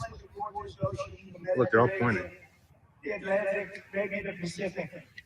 Yeah, someone's on top of the roof. Look. There he is right there. Right there. See him? He's laying down. See him? Yeah, he's laying down. And so I'm here with you fighting like hell to get a Senate. What's happening? And to make sure we take back the White House, because if we do, we're going to make America better than ever before. We're going to make it. Yeah, look. There he is. Easy, because we have millions and millions of people in our country that shouldn't be here. That is insane. Criminals. We have criminals. We have drug dealers. We have people that it's much tougher than it happened. In recorded history, we're the best border. In fact, if they could ever put up a chart, I don't know if they can do it. Do you guys have access to that chart that I love so much? You don't mind if I go off teleprompter, do you? This is the Because these teleprompters are so damn boring. I try and explain that. Oh, there's it. Wow. You guys are doing it. They're getting better with time. My guys, take a look at that chart. Take a look at the arrow on the bottom. See the big red arrow, right? Minute so that's 20. when I left office. That was the lowest point, and that comes right from the government services, comes right out of Border Patrol. Take a look at that. So that arrow is the lowest amount of illegal immigration ever in recorded history into our country. And then minute 40 to react. And then the worst president in the history of our country took over. And look what happened to our country. Probably 20 million people. And you know, that's a little bit over that chart. That chart's a couple of months old. And if you want to really see something,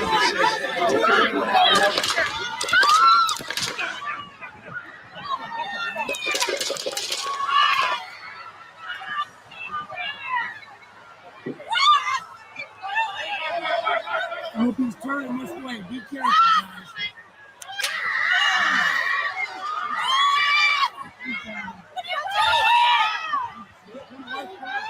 Rob, you can pause the video at this point.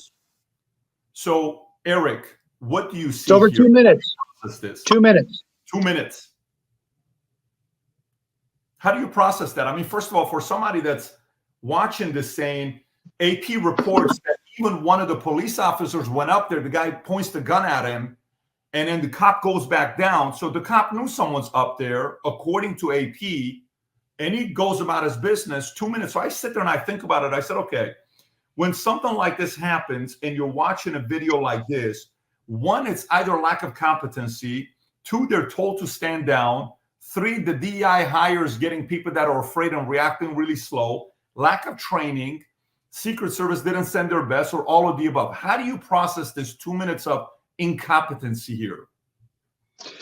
Look, anytime, part of it is confirmation bias. You know, the people that are, whether it's the cop on the periphery, he can't believe this is actually happening in front of his eyes, that there's a guy laying down with a rifle about to do something. I mean, even if the cop that withdrew, even if he had gotten behind cover and discharged his firearm into the grass, it would have attracted so much attention that they would have moved to cover Trump. He would have done something, but he retreated and did nothing. That guy probably should not continue to be a law enforcement officer because they failed. The snipers, the Secret Service counter snipers that supposedly were watching the assassin on the roof, but they have a no shoot first rule. Again, I find that amazing and pathetic that you can lay down with a high-powered rifle scope. I mean, look, the rifle scope that guy had, it either has a 300 Win Mag or a 338 Lapua. He's got a 5 to probably 25 power scope. So you could literally tell the freckles on the sniper's face with that power scope. So their ability to see that he actually had a weapon, that it had a magazine in the gun, was significant, and they could certainly do that over that 2 minute period. And the fact that they didn't shoot is highly concerning, and again, over bureaucratized and not trusting the people on the periphery. So it's a failure on all levels. You're always going to have problems with communications, of people observing things, passing it to someone who passes it to someone else, and passes it. There's always going to be friction. I don't see any conspiracy there, but what I do see is a failure of the basics of training and the basics of a plan in the first place that never, ever should have left those areas unguarded, unwatched. There's a water tower nearby that you could have put two dudes up there with long guns and binoculars and owned all of that industrial space to the north. So it's disappointing. It's an embarrassment for America. Again, World War I started because of the assassination of Francis Ferdinand, the heir to the Austro-Hungarian Empire, because of bad diplomatic security. This was another case of really bad diplomatic security. I hate to see what America would look like if Donald Trump were murdered, assassinated on Saturday. It would have uncorked a lot of chaos in this country, and we cannot let that happen. Erik, how bad would it have been? The suspicions of the people that support Trump, the people that are wary of a deep state, to see their guy struck down while he's supposed to be being protected by federal agents, I think that would be a straw that broke a camel's back. I hate to even predict of what that would look like, but it would be bad. Okay, so let me go back and ask you more logistical questions. Okay, so outside of the governmental contracts that you've done, who did you work with on the private side? Did you ever do anything with, Exxon? Did you ever do anything with major oil companies, CEOs? Who did you work with on the private side? We didn't do any private side CEO executive security. We found that to be a little too tedious. We did very high-end government work in the worst of places where there is a very high likelihood of kidnap, murder, mayhem, and protecting against that, of not just a simple one-off attacker, but a complex attack of 10, 15, or 1,500 attackers coming for a facility. So you know how sometimes, when you're a fighter and somebody that's been fighting for 30 years, and you can tell when a guy's going into the ring, you say, this guy's scared right now, right? Something's off with him right now. Especially a coach, somebody that's been coaching fighters for a long time, and he knows the difference between practicing in, whatever, the gym versus the lights on you, everything's on you. You're like, this guy's off, okay? For someone like you that has been working on the missions you've been working on the last however many years when you were doing Blackwater and previous to that, you'll know fairly quickly if somebody in the middle of a battle, what happens to them, right? For some people, if you've seen the movie Fury and you see Brad Pitt in the movie Fury and the one soldier they're shooting, he doesn't know what to do. He pees his pants, right? He just can't even control himself because he's so scared, right? You see something like this, you see that person's not capable. Why is that person here? Why is this person there? But the part that it gets me to be thinking about is purely logistics. And I want to just start off with that. And I got a set of other questions for you. So meaning we're preparing for an event that's coming up in Pennsylvania.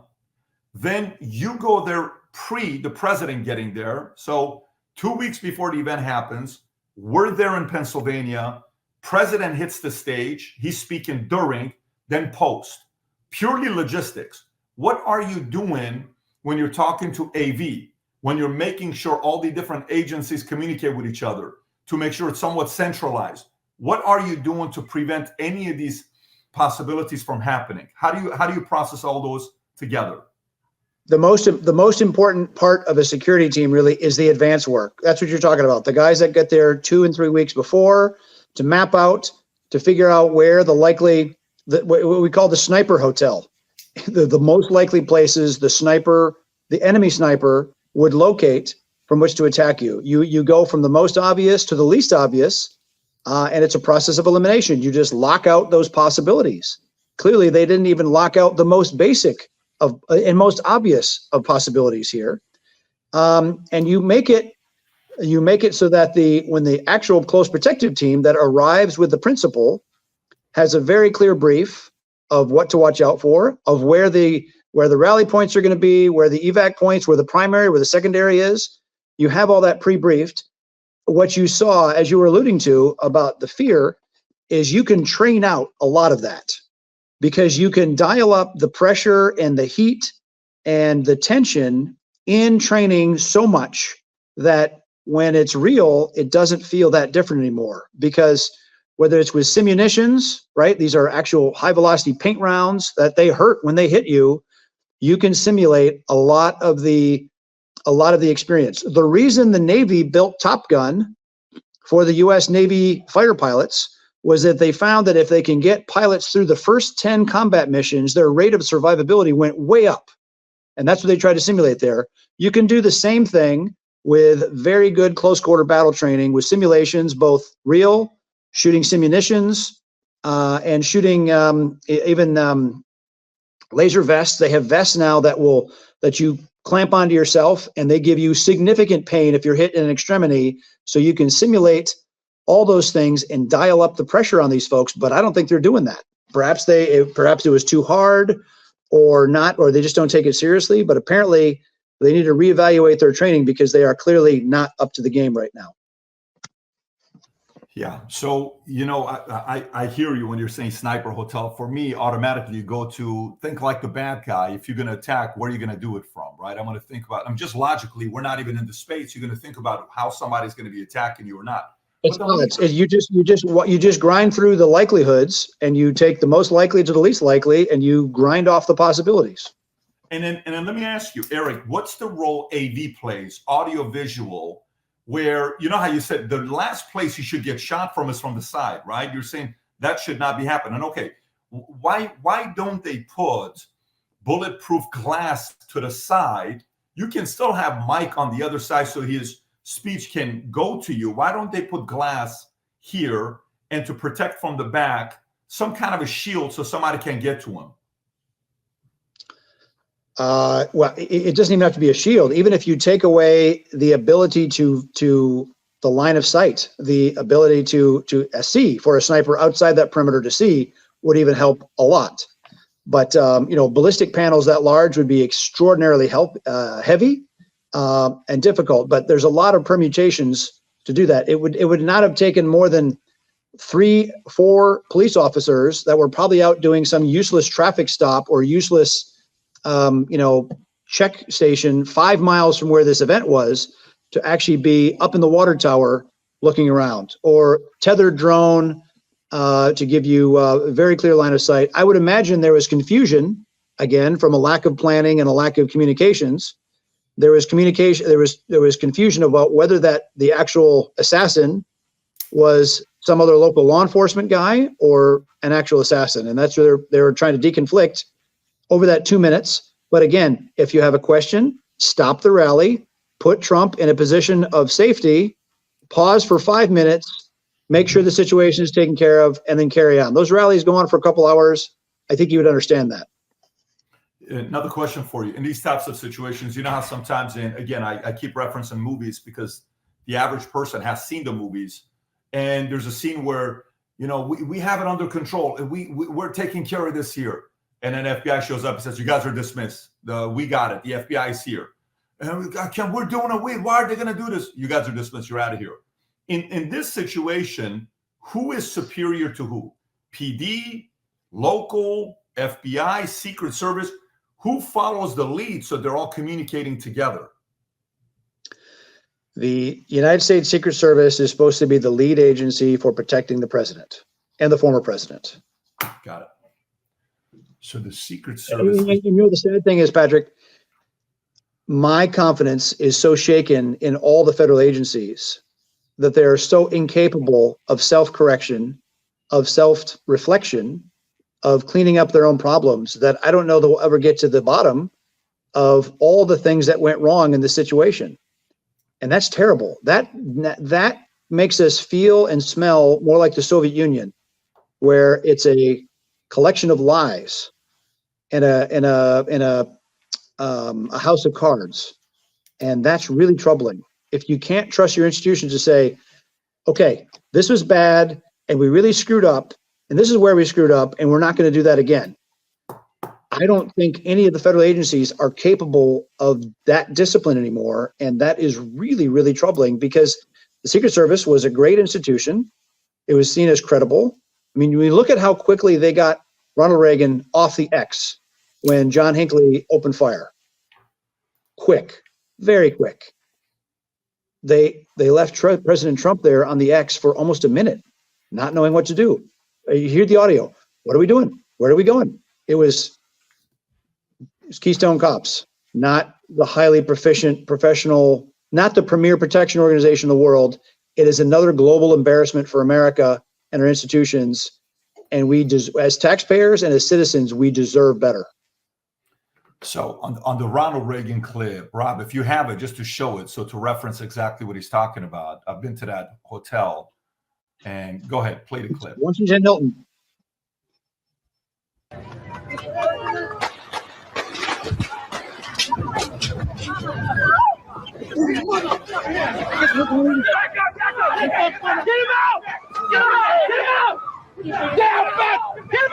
He's already gone.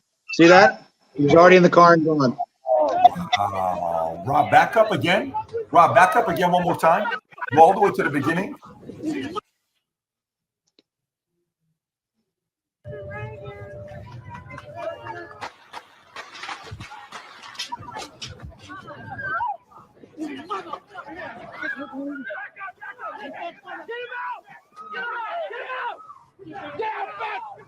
11 seconds gone. And the sad thing is, it was the sixth shot. The last shot that Hinckley took was the one that hit him, and it actually hit the hinge of the armored car door, and that flattened bullet struck Reagan under the left arm, penetrated his lung, and thank God they diverted to George Washington University Hospital. That saved him. But yeah, it doesn't take much. I want to show something here. Rob, can you go back to that clip? And I want the audience to lock for this. See how many women are Secret Service agents. Go ahead and play this clip. Go for it. Find one. Zero. Get him out!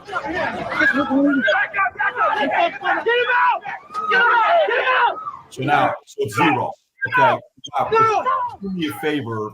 So here, if you can stop playing that clip and maybe go to the clip, because this is what I did. I mean, just out of curiosity, when I watched President Trump when he got shot, I saw a lot of women who were there as Secret Service agents. A lot of them. It wasn't like one or two. It was a lot of them. So then I said, okay, maybe it's a new thing because, you know, Biden is the one that's all about the underrepresented community and we need to have LGBTQ and women and all this stuff. So I go and Google, Joe Biden, if you can approve the site to come up, Kelly. I go and look up Joe Biden's Secret Service agent. So watch this. Male, everybody's male. I don't see a single female. Look at this, 3 male. I don't see a single female Secret Service agent female. It's all male everywhere. So on one end, why is it that President Biden doesn't trust women as Secret Service agents for himself? But why would he assign Secret Service agents that are women, so many of them, to President Trump? Rules for thee, but not for me. Look, the Secret Service doesn't up their coverage on the presidential candidates until they actually receive the nomination. Now, the fact is Trump's been the nominee for months now, but he's also been the former president. So he's certainly requiring that level of protection. It's maybe they have their A team on the president. It's also a fact that Jill Biden had some other event in the area, and so she demanded other Secret Service resources be covering for her. I mean, look, you wonder why Joe Biden is running for president again? It's his wife. She even got the Marine Band, because the Marine Band plays Hail to the Chief on any kind of official walk-on song. And Jill Biden had the Marine Band generate a song for the First Lady, walk-on music for her when she has an official event. So that's a family that has the will to power. And I guess the rest of the federal government is suffering from it. Another story we were looking at, and by the way, let me stay on this thing here just to kind of show you, to get your thoughts on this. And I don't know how much of this you're following or not. So the first thing I did, I said, I want to know who our, chief of a Secret Service agent head is. And you'll see she'll come up here, Kimberly Cheadle. Okay. Yep. So you can go look her up and what her background is. Kimberly Cheadle, an American law enforcement officer who served as a 27 Director of United States Service, Secret Service. Let me see how many in the past we've had as female. Okay, boom. She's the first female. Well, Julia Pearson is the second one under Barack Obama. So it looks like we've had 2 of them, one under Obama and one under Joe Biden, okay, is what we see here. And if I go back and I read her background, what she did, joined Secret Service 1995, Dick Cheney, Obama. She did some other work budget-wise. She served as a senior director of global security at Pepsi-Cola, where she was responsible for directing and implementing security protocols for companies' facilities in North America. Her role involves development risk management. And then I saw Ann Coulter post this saying, female Secret Service agent fails situational judgment course, ability to separate gunmen from innocent civilians. Kimberly Cheadle authorized her graduation anyway in order to fill the girl quota. I don't know how much credibility is behind this or not, but when I went over here and I looked at some of this stuff, this becomes deeply concerning. Do you think America, and specifically President Biden and maybe the opposing side, is sitting there saying, listen, maybe this DEI stuff is a bad idea, definitely when it comes down to Secret Service, definitely when it comes down to protection, definitely when it comes down to certain things. For example, as a father, I got 4 kids. I don't want a babysitter to be a guy. I just don't. I want a babysitter to be a woman because she's more gentle, loving, a different way of taking care of my kids. There's certain jobs I don't want a man to do the job. I want a woman to do the job. When it comes down to protecting the president, the potential president, this is not a place where DEI becomes an argument. Do you think this is going to cause people on the opposing side to say, guys, this is a terrible idea. We got to get rid of this idea permanently moving forward. Let's have men protect our presidents in the future. I don't think it'll change the left's opinion until it affects someone the left cares about. I mean, when you see some of the awful comments made by the left about encouraging people to aim better, it's ugly. I don't think the left will change their opinion until they're made to live with the consequences of their social engineered, politically incorrect or politically correct paradigm. Again, whether you're the pilot of Air Force One, whether you're protecting the president, whether you're a submarine captain, I don't care what gender they are, who they sleep with. I don't care. I just want them to do the exact job that is necessary and have a well of capability to do that job. And when you inject race and gender and sexual preference and whatever else into it, it is distracting from the mission. America was built as being a meritocracy, and this is a fundamental difference. It's a Sovietization of America, so that all appointments are based on politics, not based on merit. Yeah, because, I was disappointed to see that Joe Biden didn't have any Secret Service members that were lesbian, gay, or trans, and they were all white males. It's kind of a little, according to their own words, it's a little racist to only have white male protecting you. Why don't you trust women or gays and lesbians to protect you? A little bit contradictory. I was a little bit concerned that he wasn't being aligned with his own philosophies when I saw that. Listen, a word of warning. I have 1% left on my phone, so I'm about to die here. And I'm going to keep you this last one here. We saw the RNC coordinator for Secret Service. She said the following words here. I'll show this to you, and I want to get your thoughts on how you feel right now being at the RNC and how safe you feel for the president. Here's a clip of what she had to say. Rob, if you have it, actually, I found it myself. So if you guys can approve it, I can play it so we can get a reaction from him. Let me get the.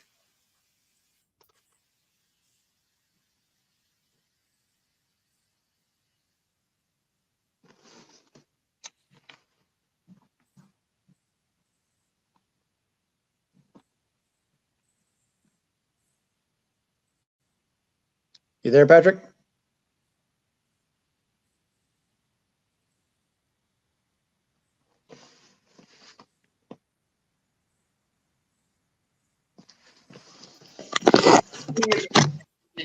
National special security event. So, Erik, if I have you, of security designation. Do I still have you, or did I lose you? So we are confident in these security plans that are in place for this event. Can you stop playing it? It's been an 18-month. Erik, do we have you? I think we lost him. Anyways, that kind of gives you an idea how much of the contradiction there is if you're watching this at the end. I mean, for me, I was just curious to know what Erik thought about the approach you would take in a situation like this after a former president who potentially could be the next president.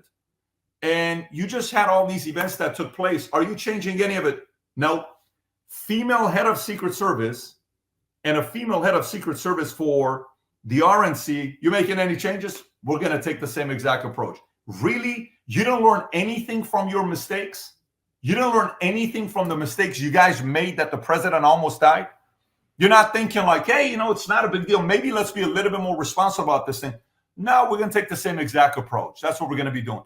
No game plan. You know, you play a game and you lose the game and you say, hey, guys, we have to pay attention to the line when they're coming through. You know, our offense, the way you were trying to catch the ball, we didn't do a good job with that play. None of that stuff. No, we're going to go through the same exact game plan that cost us the Super Bowl last year. We're going to do the same exact thing. Have you ever heard a head coach say something like that?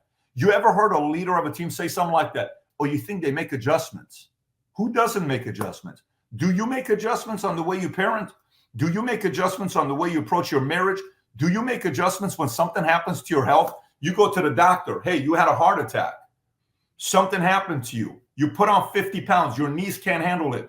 You don't leave the doctor and the doctor says, listen, your sugar level is high. Cholesterol level is high. If you don't make any kind of adjustments, your life's on the line. You come back. Are you doing anything with your diet? No, we're going to go the same exact way. Babe, can I get a cheesecake and let's order a double, what do you call it? Double cheeseburger with extra bacon. And do me a favor, order 2 large pizzas with everything on it, double the cheese. I'm not going to change any game plan. I mean, you know, the average person watches that and saying you're delusional to say something like that. And the RNC is there this week. Anyways, there's a part of me that's always optimistic, always more optimistic than paranoid. But there's also part of me that is concerned about what happens in situations like this because only the paranoid survive. We're going to see what's going to be happening. Folks, we'll be doing a home team podcast tomorrow. For those who are tuning in tonight, the president is about to announce the VP choice. They showed the barricade. Rob, if you have the clip of J.D. Vance going through the, what do you call it? Coming and picking him up. If you have it, Rob, if you can play this clip. He's the only one so far that had a full-on, crew come and pick him up. If you guys didn't see this, let me see if I have it here, Rob, if you can show it. Yeah, motorcade. Go ahead and play this clip.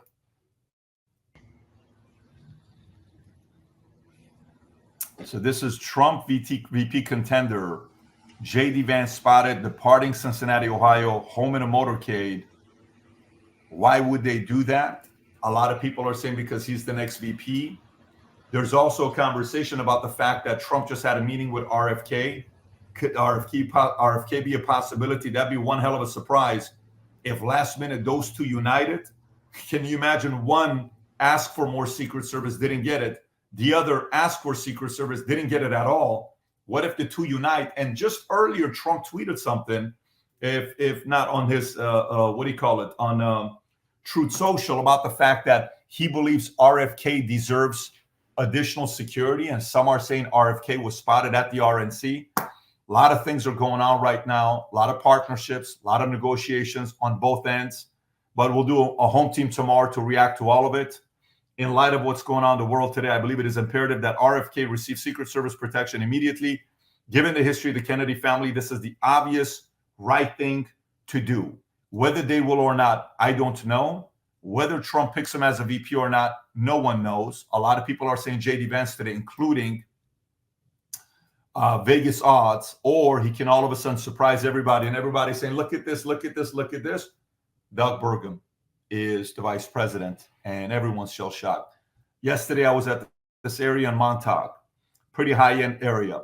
I'm walking around talking to a lot of different people. I met this family who's registered independent, more on the left. They believe in climate change. There's certain things that they like. They said, we would be willing to vote for Trump if Doug Burgum is the VP, not if J.D. Vance, because of some of the old clips, all this stuff. There's a lot of debate going on right now. But we'll see what's going to be happening. Anyways, gang, this was just the podcast I wanted to do to get Erik Prince's perspective. We're going to do a home team pass tomorrow morning, 9 a.m. Eastern Standard Time. Take care, everybody. Bye-bye, bye-bye.